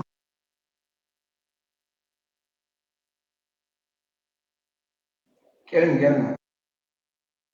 Bharani bro, AK Neel project எப்போ ஸ்டார்ட் ஆகுது? ஏங்க அந்த போஸ்ட் அவர்கிட்ட கேளுங்க. சொல்லுங்க ப்ரோ பிரகாஷ் ப்ரோ. நான் லைக் இப்போ கூலி வந்துருச்சு, நம்ம கலெக்ஷனை 2 நாள்ல அடிச்சிருச்சு. ஸோ இந்த நீல் வந்தா லைக் இந்த காமெடிஸ் தான் நம்ம நல்லா பண்ணலாம். இதெல்லாம் இப்பெல்லாம் கிடையாதுங்க. அதெல்லாம் ஒன்றும் படம் பண்றாங்க அவ்வளோதான். ஆசை பேசிருக்கு அவ்வளோதான். அதை இப்போதைக்கு ஃபர்ஸ்ட் நான் சொல்றேன், 64ன்னு ஒன்று ஆதிக்க வச்சிருந்தேன் பண்ண போறாரு, 65 கார்த்திக் சுப்ராஜ் பண்ண போறாரு, 66 தனுஷ் பண்ண போறாரு. இந்த 3 தான் ப்ராபபிள்ல இருக்கிற ஒரு லைனப். அதாவது நடக்கக்கூடிய லைனப்புங்கிறது 64, 65, 66 இந்த 3 தான் நடக்கும். ஓகேங்களா? அதில் 64 கன்ஃபார்ம், 65, 66 இடம் மாறலாமே தவிர இந்த 3 டேரக்டர் தான் அடுத்த 3 படங்களுக்கான. ஏன்னா அஜித் அவர் முடிவு பண்ணிருக்கிறது அந்த 6 மாசத்துக்குள்ள ஒட்டுமொத்த ஒர்க்கையும் முடிக்கணும். அதுல அது முக்கியமா அவரோட ஷூட்டிங் போர்ஷனை முடிக்கணும் அப்படின்னா இந்த 3 டேரக்டர் தான் செட் ஆவாங்க. அப்படிங்கிறத ஒரு பேக் டு பேக் இதே மாதிரி டேரக்டர் தான் 3 படத்துக்கு சேர்ந்துருக்கு. அதுக்கப்புறம் தான் அதெல்லாம் அதுக்கு எப்படி சொல்றது, ஒருத்தவங்க நடக்கணும்னு சொல்லி பேச்சு வச்சு அடுத்த அதுக்குள்ள குழப்பங்கள் வரும்போது மாற்றங்கள் ஏற்படுறது சகஜம் தான். அது மாதிரி குழப்பங்கள் ஏற்பட்டு மாற்றங்கள் நடந்திருக்கும். பார்ப்போம், அதெல்லாம் நடந்தா பேசிக்கலாம். நாளை நடக்கும் தருவாயில் இருந்தா. பிரகாஷ் ப்ரோ, மகிழ் கமிட்மெண்ட் என்னாச்சு? மகிழுக்கு ஒரு கமிட்மெண்ட் கொடுத்துருக்காருல்ல ஏகே. அது அது அது மகிழ் சொன்னாரு பேட்டியில். அது நடக்குமா இல்லையான்னு தெரியல. ஏன்னா நடக்கணும் அப்படிங்கிறது ஆசை. நமக்கு பர்சனலாக ஒரு ஃபேன் பாயா, மகிழோட ஃபேன் பாயாவும் ஒரு அஜித்தை பிடிக்கும் அப்படிங்கிறதுனால நமக்கு அது பர்சனல் ஆசை. ஏன்னா மகிழோட மிகப்பெரிய ஃபேன் நான். ஆனால் வந்து அது நடக்காது அப்படிங்கிறது நமக்கே தெரியும். அந்த வாய்ப்புகள் எப்படின்னா மகிழோட டைரக்டிங் அந்த ஸ்கில் இருக்குல்ல, அது ஒர்க் பண்ணுற நடிகர்களுக்கு செட் ஆகாது. எடுத்த காட்சி திருப்பி எடுக்கிறது, அது பல வகைகள் இருக்கு. அது வந்து செட் ஆகாது. அந்த கம்ஃபர்ட் ஜோன்ல அவர் இருக்காரா இல்லையாங்கிறது தெரியல. அதனால வந்து வாய்ப்பு ரொம்ப ரொம்ப கம்மின்னு நினைக்கிறேன். பட் அவர் அது டினை பண்றாரு பிரகாஷ் ப்ரோ. எடுத்த காட்சி திருப்பி எடுக்க மாட்டேன் அப்படின்னு சொல்றாரு அவரு. அவர் எடுக்கலன்னு அவர் சொல்றாரு. மற்றவங்க கூட சொல்லலாம். அந்த ஹீரோக்கள் எப்படி கம்ஃபர்ட் லெவல்ல இருக்காங்களா இல்லையா, அந்த ஜோன்ல இல்லைனாலே ஹீரோக்கள் திரும்ப ரிப்பீட்ல ஒர்க் பண்ண மாட்டாங்க. ஒரு சில அதாவது அருண் விஜய் மாதிரியான ஹீரோக்கள் வெற்றி வேணும், அடுத்த கட்டமான படம் வேணும் அப்படின்னு நினைக்கிற ஆட்கள் செய்வாங்க. பெரிய ஹீரோக்கள் யாருமே அப்படி பண்ண மாட்டாங்க. இப்போ நீங்க வந்து பல விஷயங்கள் இருக்குங்க இண்டஸ்ட்ரிக்குள்ள, அதெல்லாம் பண்றாங்களோ இல்லையாங்கிறது ரொம்ப கஷ்டம். அதனால பார்ப்போம். எனக்கு பண்ணணும்னு ஆசை, பர்சனலா எனக்கு ஆசை. நல்லா இருக்கும். அதான் அவரோட ஸ்டைல்ல வந்து அவரோட ஒரிஜினல் ஸ்கிரிப்ட்ல அவரோட முழு ஸ்டைல்ல முழு சுதந்திரம் கொடுத்து நீங்க என்ன வேணா பண்ணுங்க அப்படின்னு கொடுத்துட்டா ஒரு படம் பார்த்துட்டு அந்த படம் ஓடலங்களும் அடுத்த விஷயம். நம்ம வந்து அப்போ ஒரு குவாலிட்டியான படம் பார்க்கலாம். ஒரு 5 வருஷம் 10 வருஷத்துக்கு பேர் சொல்லும் மாதிரி படங்கள் பார்க்கலாம். பார்ப்போம். எனக்கு இப்போதைக்கு இந்த லைனப்லயே ஃபர்ஸ்ட் முடிப்போம். அதுக்கப்புறம் நமக்கு நடக்காதீங்க ஒண்ணு தான், கையில இருக்க கலாக்காயை பார்ப்போம்.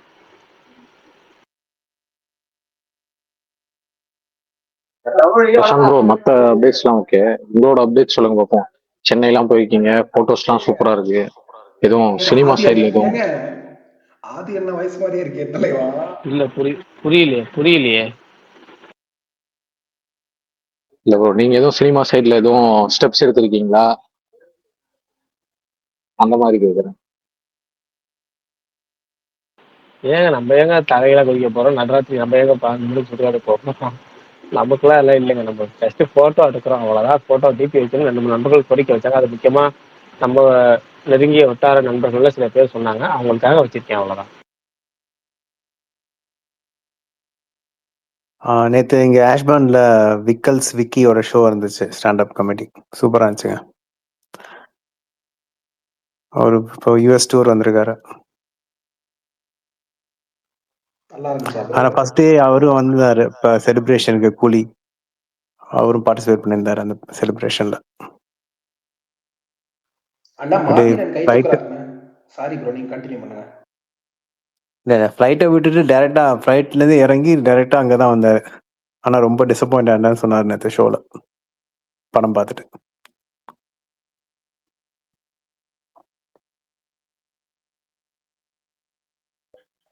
பிரசாந்த் ப்ரோ, அப்புறம் சங்கரை பத்தி பேசுனீங்க. அவரு அட்லி அந்த மாதிரியான ஏடிஸ் இப்போ இல்ல, அதனால இந்த மாதிரி இருக்காரா, இல்ல ரைட்டர்ஸ் இல்ல அப்படின்றதுனால இருக்காரா, இல்ல இந்தியன் 2 ஒரு படம் தானே வந்திருக்கு, மேபி அதனால அதுல எதுவும் ரொம்ப இதுவா? ஒரு மனுஷன் காத்து இல்லாம உயிர் வாழ முடியுமா, இல்ல சாப்பாடு இல்லாம உயிர் வாழ முடியுமா அப்படின்னு கேட்குற மாதிரி இருக்கு. ரைட்டரும் இல்லை, அசிஸ்டன்ட் டேரக்டர்களும் இல்லை, அப்படிங்கிறது தான் பிரச்சனை. அசிஸ்டன்ட் டேரக்டரும் கணக்கு பண்ணி திரும்ப அவர் வசந்த பாலன் அப்படின்னு சொல்லிட்டு பழைய கேங்க தான் கூட்டு வர்றாரு. ஆல்ரெடி அதாவது இப்போ இந்தியன் டூர்லேயே ஒர்க் பண்ண டேரக்டர் பூராமே பழைய கைங்க தானே. பழைய கைங்கள்ட்ட சரக்கு இல்லைங்கிறதான பிரச்சனையே. இப்போ அவங்களே திரும்ப அசிஸ்டன்ட் டேரக்டராக கூட்டு வந்தீங்கனாலும், அசோசியேட்டாக கூட்டு வந்தாலும், இல்லை யூனிட் டேரக்டர்ஸாக கூட்டு வந்தீங்கனாலும் என்ன யூஸ்? எப்பவுமே இன்னைக்கு வந்து பல இயக்குநர்கள் வந்து சிரமப்படுற காரணமே அசிஸ்டன்ட் டேரக்டர்ஸ் வந்து குறைபாடு தான். இப்போ முருகாசோட மிகப்பெரிய பலமே அவர் வந்து அசிஸ்டன்ட் டேரக்டர்ஸ் தான். அவங்களோட அசிஸ்டன்ட் டேரக்டர்ஸ் பல பேர் டேரக்டர் ஆயிட்டாங்க. அது ராஜ்குமார் பெரியசாமி அந்த ரங்குங்கிற படத்துல ஆனாரு. அப்புறம் அஜய் ஞானமுத்து சொல்லவே தேவையில்லை, டிமாண்டி காலனில. அப்புறம் வந்து ஆனந்த் சங்கர். அரிமா நம்பியில ஒரு அரிமா நம்பியில ஒரு டேரக்டர், அது ஆனந்த் ஆமா, சக்கரா. அப்புறம் கணிதன். அவரு கணிதன் ரைட், ஓகே. அவர் ஒரு டேரக்டர். இன்னும் பல கிட்டத்தட்ட ஏஆர் மாஸ்டர் வந்து ஒரு 7 8 பேர் வந்து டேரக்டர் ஆயிட்டாங்க. திருக்குமரன் முதற்கொண்டு எங்கேயும் இப்போ சரவணன் திருக்குமரன் மானிட்டர் தெரியல. அவரு ஏதாவது காமிக் போர்ஷன்லாம் அவர் பண்ணுவாரு. இது பல டேரக்டர்கள் வந்து ஒரு கிட்டத்தட்ட ஒரு 7 8 பேர். ஏஆர் மாஸ்டர் வந்து 7 8 பேர் வந்து பெரிய டேரக்டர் ஆனாங்க. அது ஒரு 2 3 பேர் காணாமல் போனாங்க. ஆனா என்னன்னா, ஒரு முக்கியமான இப்போ நம்ம படம் பார்த்த எல்லாருமே நல்ல படம் எடுக்க தெரிஞ்சவங்க. நல்ல படம் எடுக்க தெரிஞ்சவங்களாங்கிற தாண்டி நல்லா படம் எடுக்க தெரிஞ்சவங்க. அவங்க எல்லாமே விட்டுட்டாங்க. அவங்க எல்லாமே விட்டு விலகி போறப்ப படம் பண்ண இப்போ எல்லாரும் போய் தான் ஆகணும் ஒரு கட்டத்துல. ஆனா அப்படி போறப்ப அடுத்த கட்டத்துல உள்ள ஆட்களை நீங்க வந்து குமிச்சு வைக்கணும். யங்ஸ்டர்ஸ் வந்து அவங்க கரெக்டா பர்ஃபெக்டா செட் ஆகணும். இல்லைன்னா சிரமப்படுறது தான். அது வந்து முருகாஷ்ட நம்ம பார்த்தோம். 2 3 படம், கடைசியாக ஒரு 2 3 படத்துக்கு மேல பார்த்தோம். சங்கத்தை நம்ம 4 5 படமா பார்க்குறோம். இது மாதிரி எப்பவுமே அசிஸ்டன்ட் டேரக்டருங்கிறது ரொம்ப முக்கியம். நான் இன்னைக்குன்னு இல்லை, இவர்கிட்டங்கள்ட்ட இல்லை, எல்லாத்தையும் எல்லா காலத்துலையும் சொல்றது, எல்லா டேரக்டர்களும் நல்ல ரைட்டர்ஸ் வச்சுக்கணும், நல்ல அசிஸ்டன்ட் டேரக்டர்ஸ் வச்சுக்கணும். ரைட்டர்ஸ் ரொம்ப முக்கியம். தமிழ் சினிமாவில் ஏன் ரைட்டர்ஸ் மட்டும் முக்கியத்துவம் கொடுக்க மாட்டாங்கன்னே தெரியல. கேரளா மாதிரி விட்டு கொடுத்து போங்களேன்னு சொல்றேன். ரைட்டர்னு ஒரு பேரை இன்னைக்கு பெரிய டேரக்டர் தான். இப்போ ஒரு படம் அனௌன்ஸ்மெண்ட் பண்ணியிருக்காங்களே, அவர் வந்து மஞ்சுமேல் பாய்ஸ்னு ஒரு மிகப்பெரிய பிளாக் பஸ்ட் கொடுத்தவர். மஞ்சுமேல் பாய்ஸ் போன வருஷம் எவ்வளோ கலெக்ஷன் ஆச்சு தமிழ், அதாவது மலையாளத்தில் 100 கோடிக்கு மேலே கலெக்ஷன் பண்ணியிருக்கு ஒரு படம் மலையாளத்தில். அது எப்படி டாப் டயர் 1 ஹீரோஸ் இல்லாமையே 100 கோடிக்கு மேலே கலெக்ஷன் ஆயிருக்கு ஒரு படம். அந்த படத்தோட இயக்குனர் நினைச்சிருந்தா அடுத்த படம் வந்து அவரே கதை, திரைக்கதை, வாசனம், இயக்கம் எல்லாம் வேணாம் போட்டுக்கலாம். ஆனால் அவர் என்ன பண்ணுறாரு, இன்னொரு டேரக்டர், ஆவேசம் டேரக்டர் ஜீத்து மாதவன்ட்ட கதை வாங்கி அடுத்த படம் இன்னைக்கு அனௌன்ஸ் பண்ணிருக்கு. பாலன் ஒரு படம் அனௌன்ஸ் பண்ணியிருக்காங்க. அப்போ நம்ம ஒரு மலையாளத்தில் இவ்வளோ பெரிய ஹிட்டு கொடுத்த டேரக்டர், பிளாக் பஸ்ட் கொடுத்த டேரக்டர் இந்த வேலையை பண்ணும்போது தமிழ் சினிமாவில் ஏன் அப்படி பண்ண மாட்டாங்க அப்படிங்கிறது ரொம்ப பிரச்சனை. இப்போ ரொம்ப காலமாக சொல்லிட்டு இருக்க பிரச்சனை. இப்போ அவர் மட்டும் இல்லை, நிறையா நம்ம ஏற்கனவே சொல்லியிருக்கோம். கருடன்னு ஒரு படம் மலையாளத்தில் வந்துச்சு இல்லை, அந்த படத்தில் பாருங்க 3 ரைட்டர்ஸ் இருப்பாங்க. அதனால படம் வந்து பிஜி மேனனா அவர் பிஜி மேனன், இன்னொருத்தர் யாரும் நடிச்சிருப்பாங்களே, சுராஜ் எங்கம்டா யார் பாருங்க, அது கருடன்ல பிஜி மேனன், இன்னொரு ஆள் நடிச்சிருப்பாங்க, சுரேஷ் கோபியா அவர் தான் நினைக்கிறேன். பரணி இல்லை போல சுரேஷ் கோபி பிஜி மேனன் எதுக்கு கேம் சேஞ்சர் கார்த்திக் சுப்ராஜ் இல்ல அது ஜஸ்ட் பேருக்காக போட்டாங்க போல இருக்கு. நான் சொல்றேன் முழுசா வாங்குங்கிற. அவர் என்ன சொல்ற, கார்த்திக் சுப்ராஜ் ஜஸ்ட் ஒன்லைன் சொன்னேன், அதுக்கப்புறம் முழுக்க சங்கர் சார் வந்து எடுத்துக்கிட்டாரு அப்படின்ட்டாங்க. அப்படி விளக்க கூட ஓட போகணும். முழுசா ஒரு ரைட்டிங்னா என்னன்னா, ரைட்டிங் A to Z நீங்க பண்ணுங்கிறேன். நான் A to Z பண்ணாதானே தெரியும். இல்ல மலையாளத்துல பண்ற மாதிரி பண்ணுங்கன்னு தான் சொல்றேன். முழுசா கதை, திரைக்கதை, வாசனை வாங்குங்க, அதுக்கப்புறம் நீங்க ரைட்டர் நீங்க தனியா நீங்க கொஞ்சம் ஒர்க் பண்ணுங்க, 2 பேரும் சேர்ந்து இது பண்ணீங்கன்னா உங்களுக்கு நல்லா இருக்குங்கிறேன். அவ்வளவுதான்.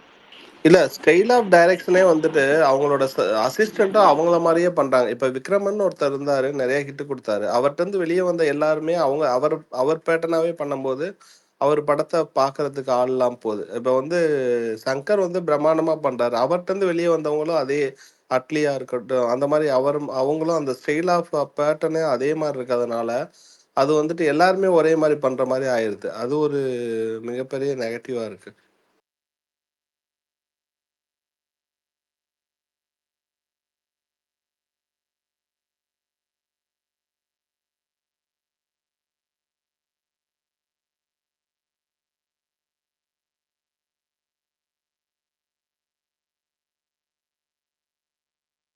அமைதி என்னடா பரணி போயிட்டாரா?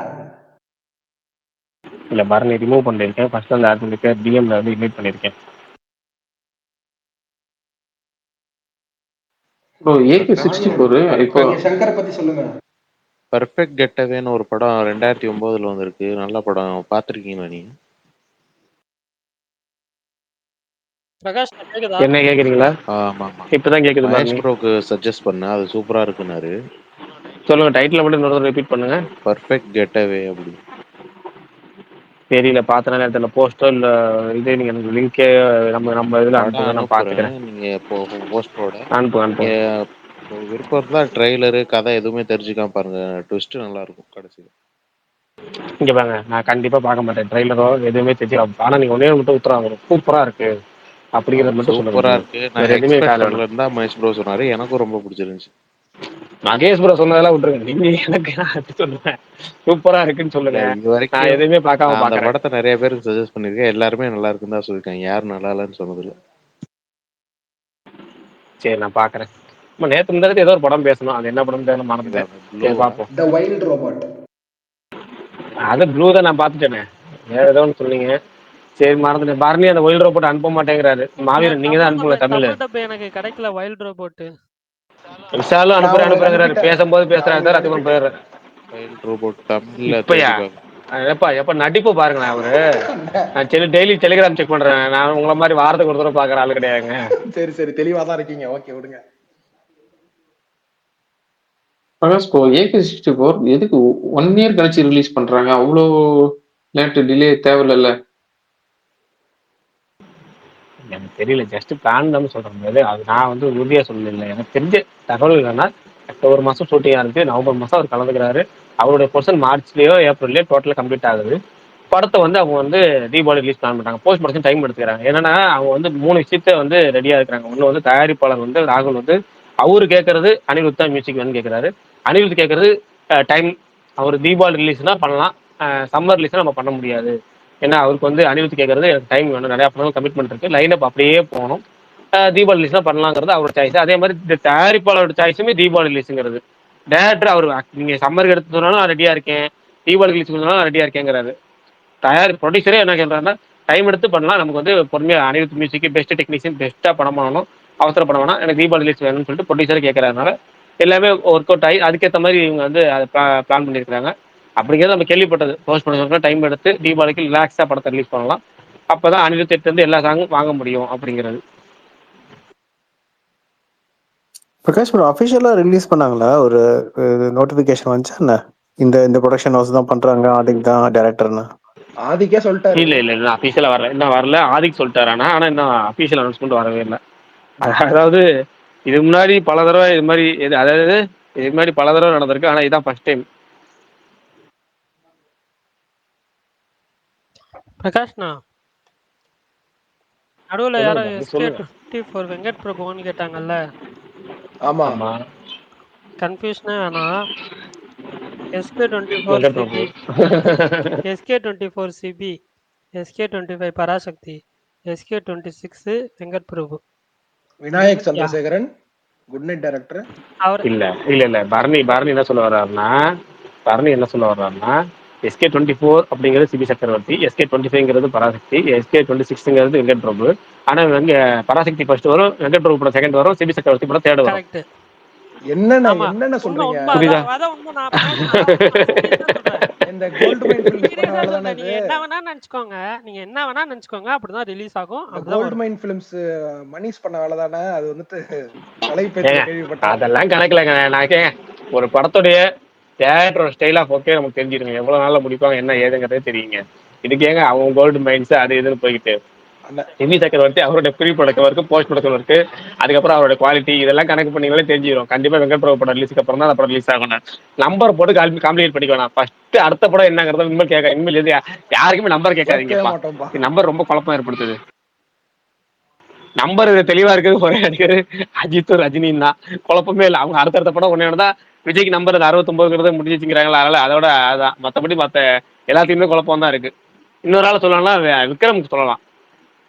அவர் வந்து ஒரு படம் ஆரம்பிச்சாருன்னு அடுத்த படம் அப்படியே பொறுமையா போகுது. இப்ப அவருக்கே அந்த விக்ரமுக்கே சொல்லலாங்கிற குழப்பமே வந்துருச்சு, நிப்பாட்டிட்டாங்க. அதுல மடோனாசி படம் 63 அனௌன்ஸ் பண்ணாங்களா. இப்ப அந்த மடோனாசின்னு ஒரு படம் வந்து நம்பர் கணக்கு வருமா இல்ல ஒரு படம் வராம போகுமாங்கிறது தெரியல. சிம்பு படம் அது சிம்பு நம்ம கணக்கிலே வேணாம்னு சொல்லிட்டுமே. அது ஏற்கனவே சொல்லிட்டோமே, அதுல அன்னைக்கே ஒரு கதை சொல்லிட்டோமே. ஆனா ஒன்னே ஒன்று சொல்லணும், திரும்ப சொல்லணும் சீரியஸா. இன்னைக்கு வந்து 2-3 ஹீரோக்கள் வந்து லைனப் பயங்கரமா இருக்குன்னா அது ஃபர்ஸ்ட் இடம் தனுஷ் தாங்க. என்ன மாதிரி லைனப் அவருடைய எல்லாமே வந்து கண்டிப்பா வேற லெவல். இது அடுத்து இன்னொரு ஹீரோ யாரோ லைனப் புது அனௌன்ஸ் பண்ண ரொம்ப சொன்னேன் தோணுச்சு. தனுஷ்க்கு அப்புறம் பெஸ்ட் லைனப்னு யாருன்னு மறந்துட்டேன். ஞாபகம் வந்து சொல்றேன், யாரோ ஒரு கார்த்தி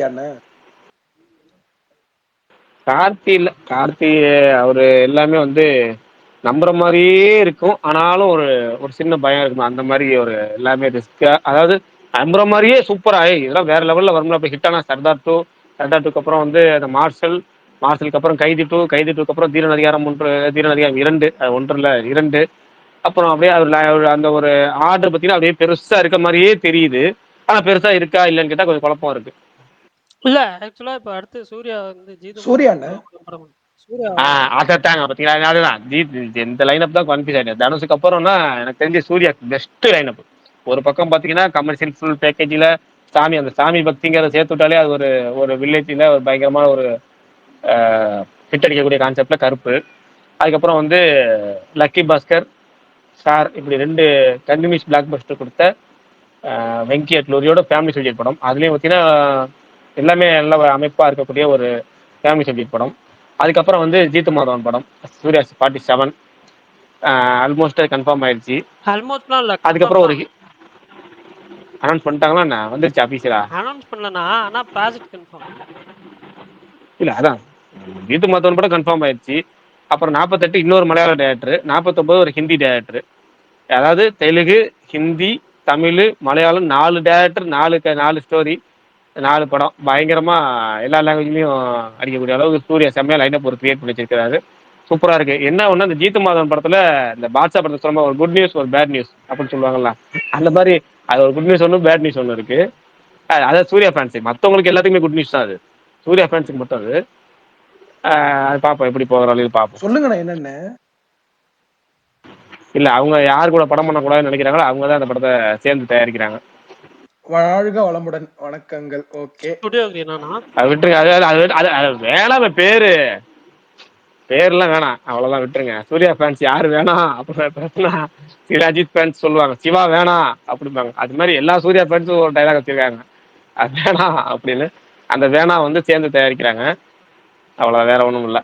மற்ற எல்லாத்துக்கும் நல்ல செய்யுது. ஜீத்து மாதவன்லாம் நம்ம வந்து சூப்பராக இருக்கும், சூர்யாவுக்கு வந்து செம்மையாக இருக்கும். பார்ப்போம், எல்லாம் தயாராகட்டும். ஃபர்ஸ்ட் வந்து நம்ம கருப்புக்கு வருவோம், அதுக்கப்புறம் கருப்புக்கு அப்புறம் தான் சூர்யா 46, 47. அதனால் லைனப் பார்த்தீங்கன்னா தனுஷ் பெஸ்ட்டு, அதுக்கப்புறம் சூர்யா செம்ம. 2 பேர் தான் எனக்கு தெரிஞ்சு சூப்பராக வேற லெவலில் வச்சிருக்காரு எல்லாம். அதாவது 4-5 இருக்குன்னா 5ல் 4 வந்து கண்டிப்பா பாக்ஸ் ஹிட்டு, அதை டிக் பண்ணிட்டே வரோம்ல, அந்த மாதிரி 5ல் 4 செம்மையா வச்சிருக்காங்க. ஜீத்தோட த்ரில்லர் தானா as usual? த்ரில்லரா? ஜீத்து ஜோசப் இல்லைங்க, ஜீத்து மாதவன் இல்ல, ஜீத்து ஜோசப் நடிச்சுக்கிட்டாரு. ஜீத்து ஜோசப் வேற, ஜீத்து மாதவன் வேற. ஜீத்து மாதவன் ஆவேசம் டைரக்டர். ஓ அப்படியா, சரி சரி. ரோமாஞ்சம், அந்த என்னது உங்கள் கண்ணீர் அஞ்சலி நேரட்டும் அப்படின்னு ஒரு பாட்டு வருமே, நான் தமிழ் டப்பிங் தான் பாடுவேன். அது வந்து மலையாளம் எனக்கு வந்து உச்சரிப்பு வராது. ஓகே ஓகே, நீங்க அந்த பாட்டு வரி சொல்லுங்க, மலையாளத்துல வரும், எனக்கு மறந்து போச்சு. அஞ்சலி நேரட்டும். அது இதுவே பரவாயில்ல. உங்கள் கண்ணீர் அஞ்சலிலே இரட்டும். அதை ஒருத்த ஃப்ரெண்டு வேற அது காலர் டியூனா வச்சிருந்தான். டேய் ஏன்டா உனக்கு பாட்டுக்கு நான் போன் அடிக்கிறப்ப ஏன்டா இந்த மாதிரி கேட்கணும். அவனுக்கு வச்சு ரிங்டோல வச்சிருந்தா கூட பரவாயில்ல. காலர் டியூனா அதை வச்சுட்டோம். நமக்கு அந்த டைலட் இது வரும்ல, நம்ம கேட்கறோம்ல போன் அடிச்சா. போன் அடிக்கிறப்ப உங்கள் கண்ணீர் அஞ்சலிலே இரட்டும் அப்படின்னு வச்சுட்டு இருக்கோம். டேய் ஏன்டா. நல்லா இருக்குல்ல? பர்னி ப்ரோ சொல்லுங்க ஒரு ப்ரோ. இது அந்த ஆக்சுவலா பரணி அதுக்கப்புறமா நிறைய கால் வந்துச்சா பிரகாஷ், இல்ல கால் வரலையா? இல்ல அவருக்கு அர்த்தம் தெரியல அவருக்கு, அதனால வச்சிருந்தாரு. அந்த பாட்டு மலையாளத்துல வச்சிருந்தாரு, அர்த்தம் தெரியாம வச்சிருந்தாரு அவரு. நான் சொன்னேன் இதான் அர்த்தம் அப்படின்னு. அப்படியா அப்படின்னு சொல்லிட்டு மாத்திட்டாரு. ட்ரெண்டிங்ல இருக்கும் வச்சிருப்பாரு. சரி ராஜ் டிகே ப்ரோ ஏதாவது சொல்லுங்க. இல்ல அப்படிதான் வச்சிருப்பாரு. அவங்க அப்பா கூட அதிகமா போன் அடிக்கும் போது என்னடா இது என்ன பாட்டு என்ன பார்த்து திட்டிகிட்டே இருப்பாராம். யார் போன் அடிச்சா திட்டுவாங்களாம். ஆனா ஏன் திட்டாங்கன்னு தெரியாம இருந்திருக்காரு. அதுக்கப்புறம் தான் இப்ப நான் சொன்னதுக்கு அப்புறம் தான் அப்படியா அப்படின்னு மாத்தினாரு. சரி ராஜ் டிகே ப்ரோ நீங்க சொல்லுங்க, அப்புறம் கன்ஃபியூஸ் ஆயிரும். இல்ல இந்த கல்லூர் ஸ்குவாடுன்னு ஒரு படம் வந்துச்சுல்ல மம்முட்டி, இது அது என்ன ஒரு ரியல் ஸ்டோரியா இல்ல ஃபிக்ஷனலா? அது தீரன் அதிகாரம் மாதிரி வந்துதான். அதேதான். அது ரெண்டு இன்வெஸ்டிகேஷனும் ஒரே மாதிரி பேட்டர்ன்ல தான் போகும். அதான் கேட்டேன். அவங்களும் படத்துல கடைசியா ரியல் ஸ்டோரின்னு சொல்லி போடுவாங்களே, அந்த இதெல்லாம் போடுவாங்க, பேப்பர் ஆட்ல பேப்பர் கிளிப்பிங்ஸ் தான் போடுவாங்களே. இல்ல அந்த இன்வெஸ்டிகேஷன் பேட்டர்னும் அதே மாதிரி தான் இருக்கும், சேம் டிட்டோ. ஆமா ப்ரோ, சிமிலரா இருக்கும். கரெக்ட். தீரன் பார்ட் 2 அது, ஆனா அதுவும் சூப்பரா தான் இருக்கும்.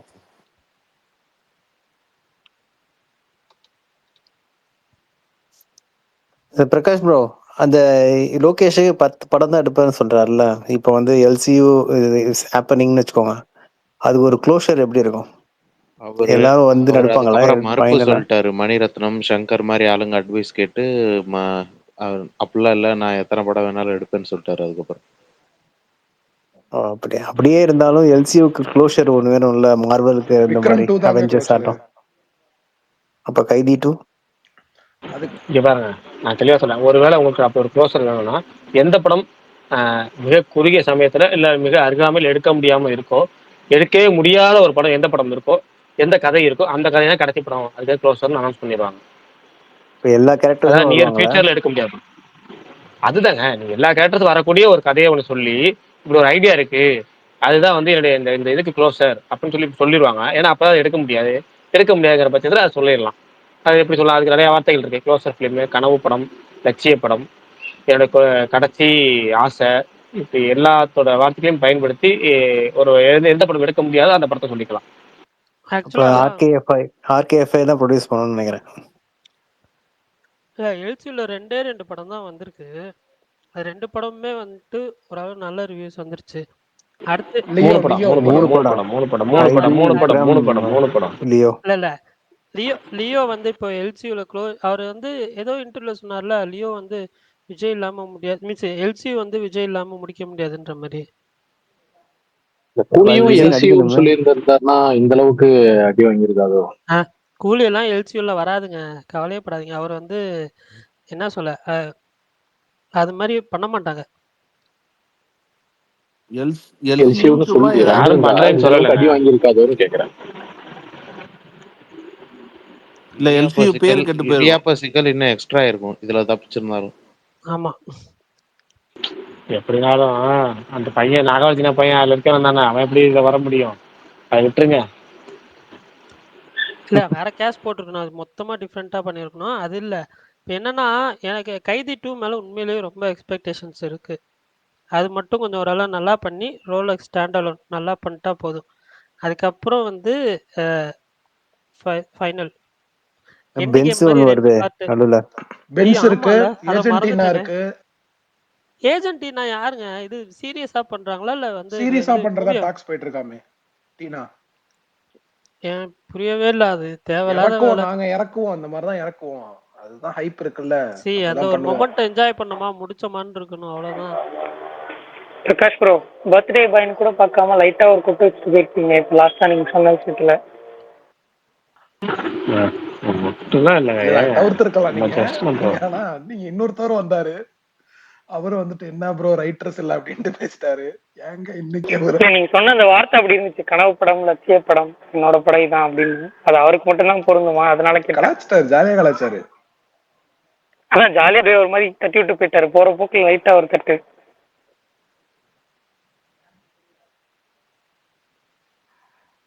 பரணி ப்ரோ நீங்க சொல்லுங்க ப்ரோ.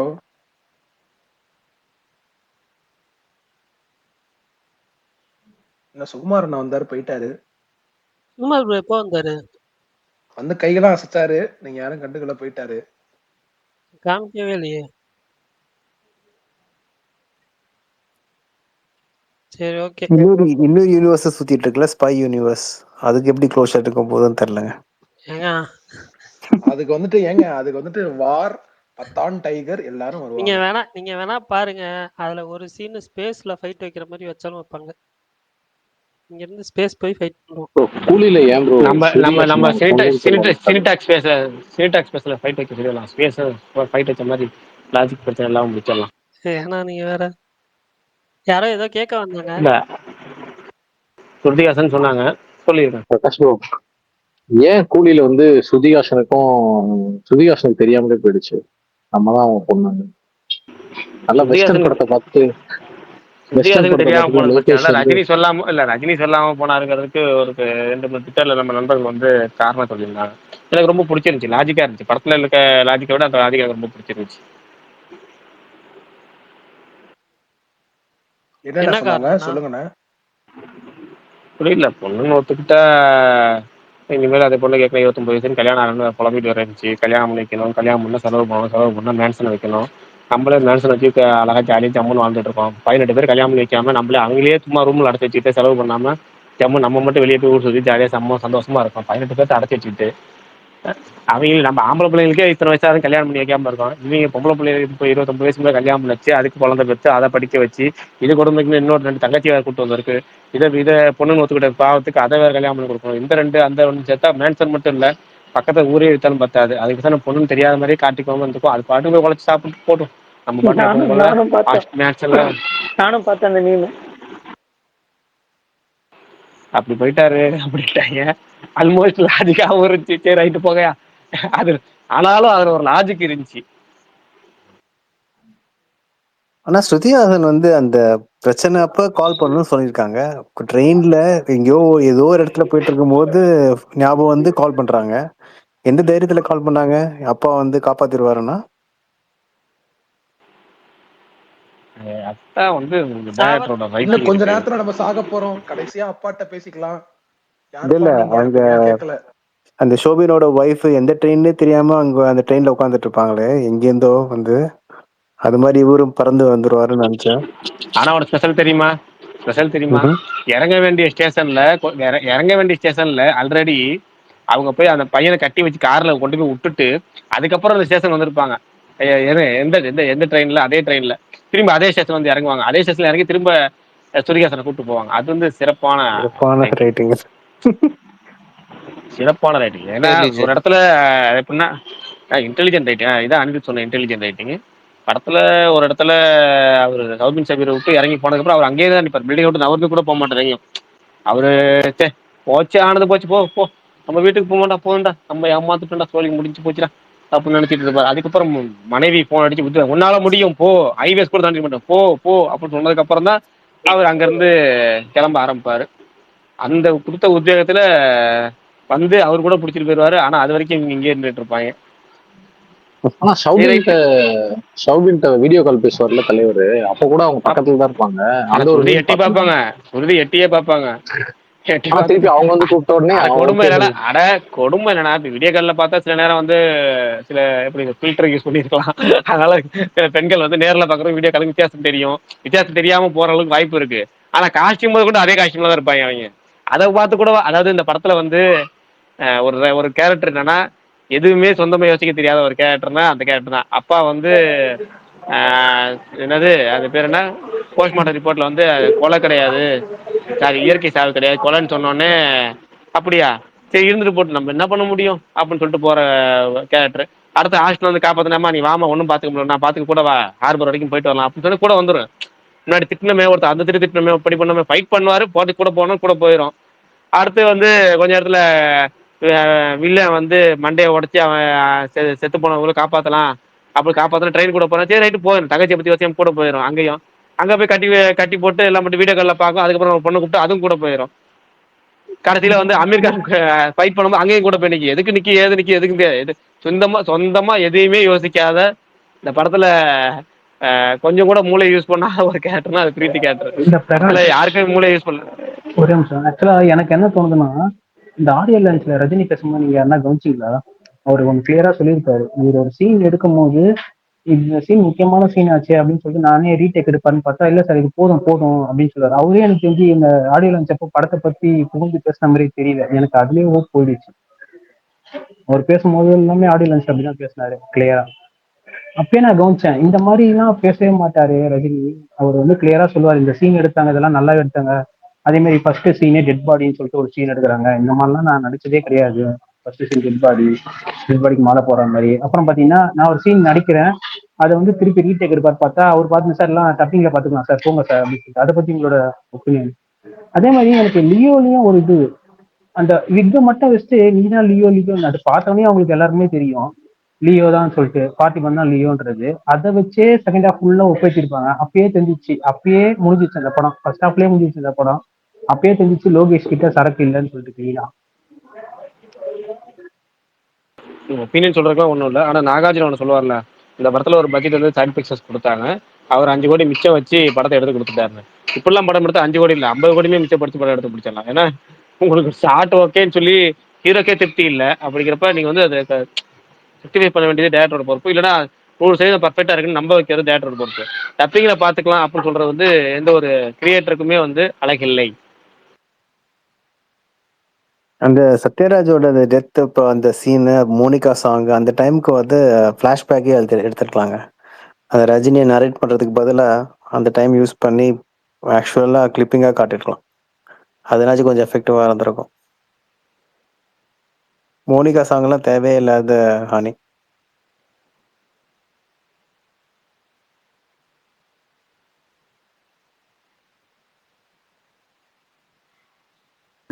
அது முதல்ல ஆக்சுவலா லியோலயே நீ தான் லியோ ஒத்துக்க அந்த நரபலி அப்படி சொல்லும் போதே உஷாரையா இருக்கணும். நம்ம படத்தையே கொடுத்துக்கூடாது ஆக்சுவலா ரஜினி.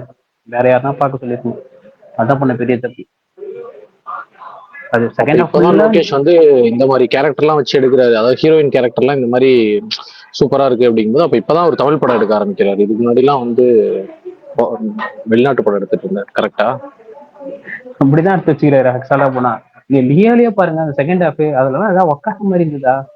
ஆக்சுவலா ஃபுல்லா வந்து நீ தான் லியோ ஒத்துக்குன்னு ஃபுல்லா செகண்ட் ஹாஃப் ஃபுல்லா அதான். அந்த நரபலி கான்செப்ட் வைக்கும் போதே உஷாரா இருக்கணுமா? அந்த நரபலி வச்சவர் தான் இப்ப பாருங்க ஒரு எலக்ட்ரிக் சேர் ஒண்ணு சாவடிக்குதுன்னு சொல்லிட்டு எவ்வளவு மட்டமான ஸ்கிரீன் பிளே. அது முதல்ல அந்த மாதிரி சொல்லும் போதே ஹீரோ ஒத்தேந்துருக்கூடாது முதல்ல. ஸ்டோரிக்கு அதான் இவங்க என்ன நினைச்சுக்கிறாங்க, ஓகே பெரிய டைரக்டர் ஓகே எடுத்துப்பாங்க, ஆடியன்ஸ் இதெல்லாம் பண்ணிப்பாங்க அப்படி புரிஞ்சுப்பாங்க. அவர் அந்த இன்டர்வியூல சொல்றாங்க, இன்னைக்கு இதுல சொல்லும் போதே அப்படிதான் சொல்றாரு, சார் ஆடியன்ஸ் புரிஞ்சுப்பாங்க சார் அப்படின்னு சொல்லிட்டு அவ்வளவு கூலா சொல்லியிருக்காரு பதில். ஹிஸ்டரி ஆஃப் வயலன்ஸ்லயே அதாங்க வரும். நீ தானே ஜோயின்னு சொல்லிட்டே இருப்பாங்க. அதுதான் கொஞ்சம் எலாபரேட் பண்ணி எடுத்திருக்காங்க. ஆனா அதுல பிளாஷ்பேக் இருக்கு அதுல தலைவா. அதுல பிளாஷ்பேக் இருக்காது. பிளாஷ்பேக் தான் ரத்னாவோட ரைட்டிங். ரத்னாவோட ரைட்டிங்கா? ஓஹோ, என்ன இது புதுசா என்ன ரத்னாவை எதுக்குள்ள இந்த படத்துல ரத்னா இல்லாதனால தான் கூலி அவுட்ன்றாங்க. அதுல ரத்னா ரைட்டிங்னால தான் செகண்ட் ஹாஃப் போச்சா? அப்போ அப்படிதான் எல்லாம் சொல்லிட்டு இருக்காங்க. ரத்னா ரைட்டிங் மிஸ் ஆயிடுச்சு. சரம் மாதிரியா எங்க கிட்ட தெரியாது தருண், இதெல்லாம் எங்களுக்கு சத்தியமா தெரியாதுங்க. நீங்க வேற இவ்வளவு கோவப்பட்டு கேள்வி கேக்குறீங்க.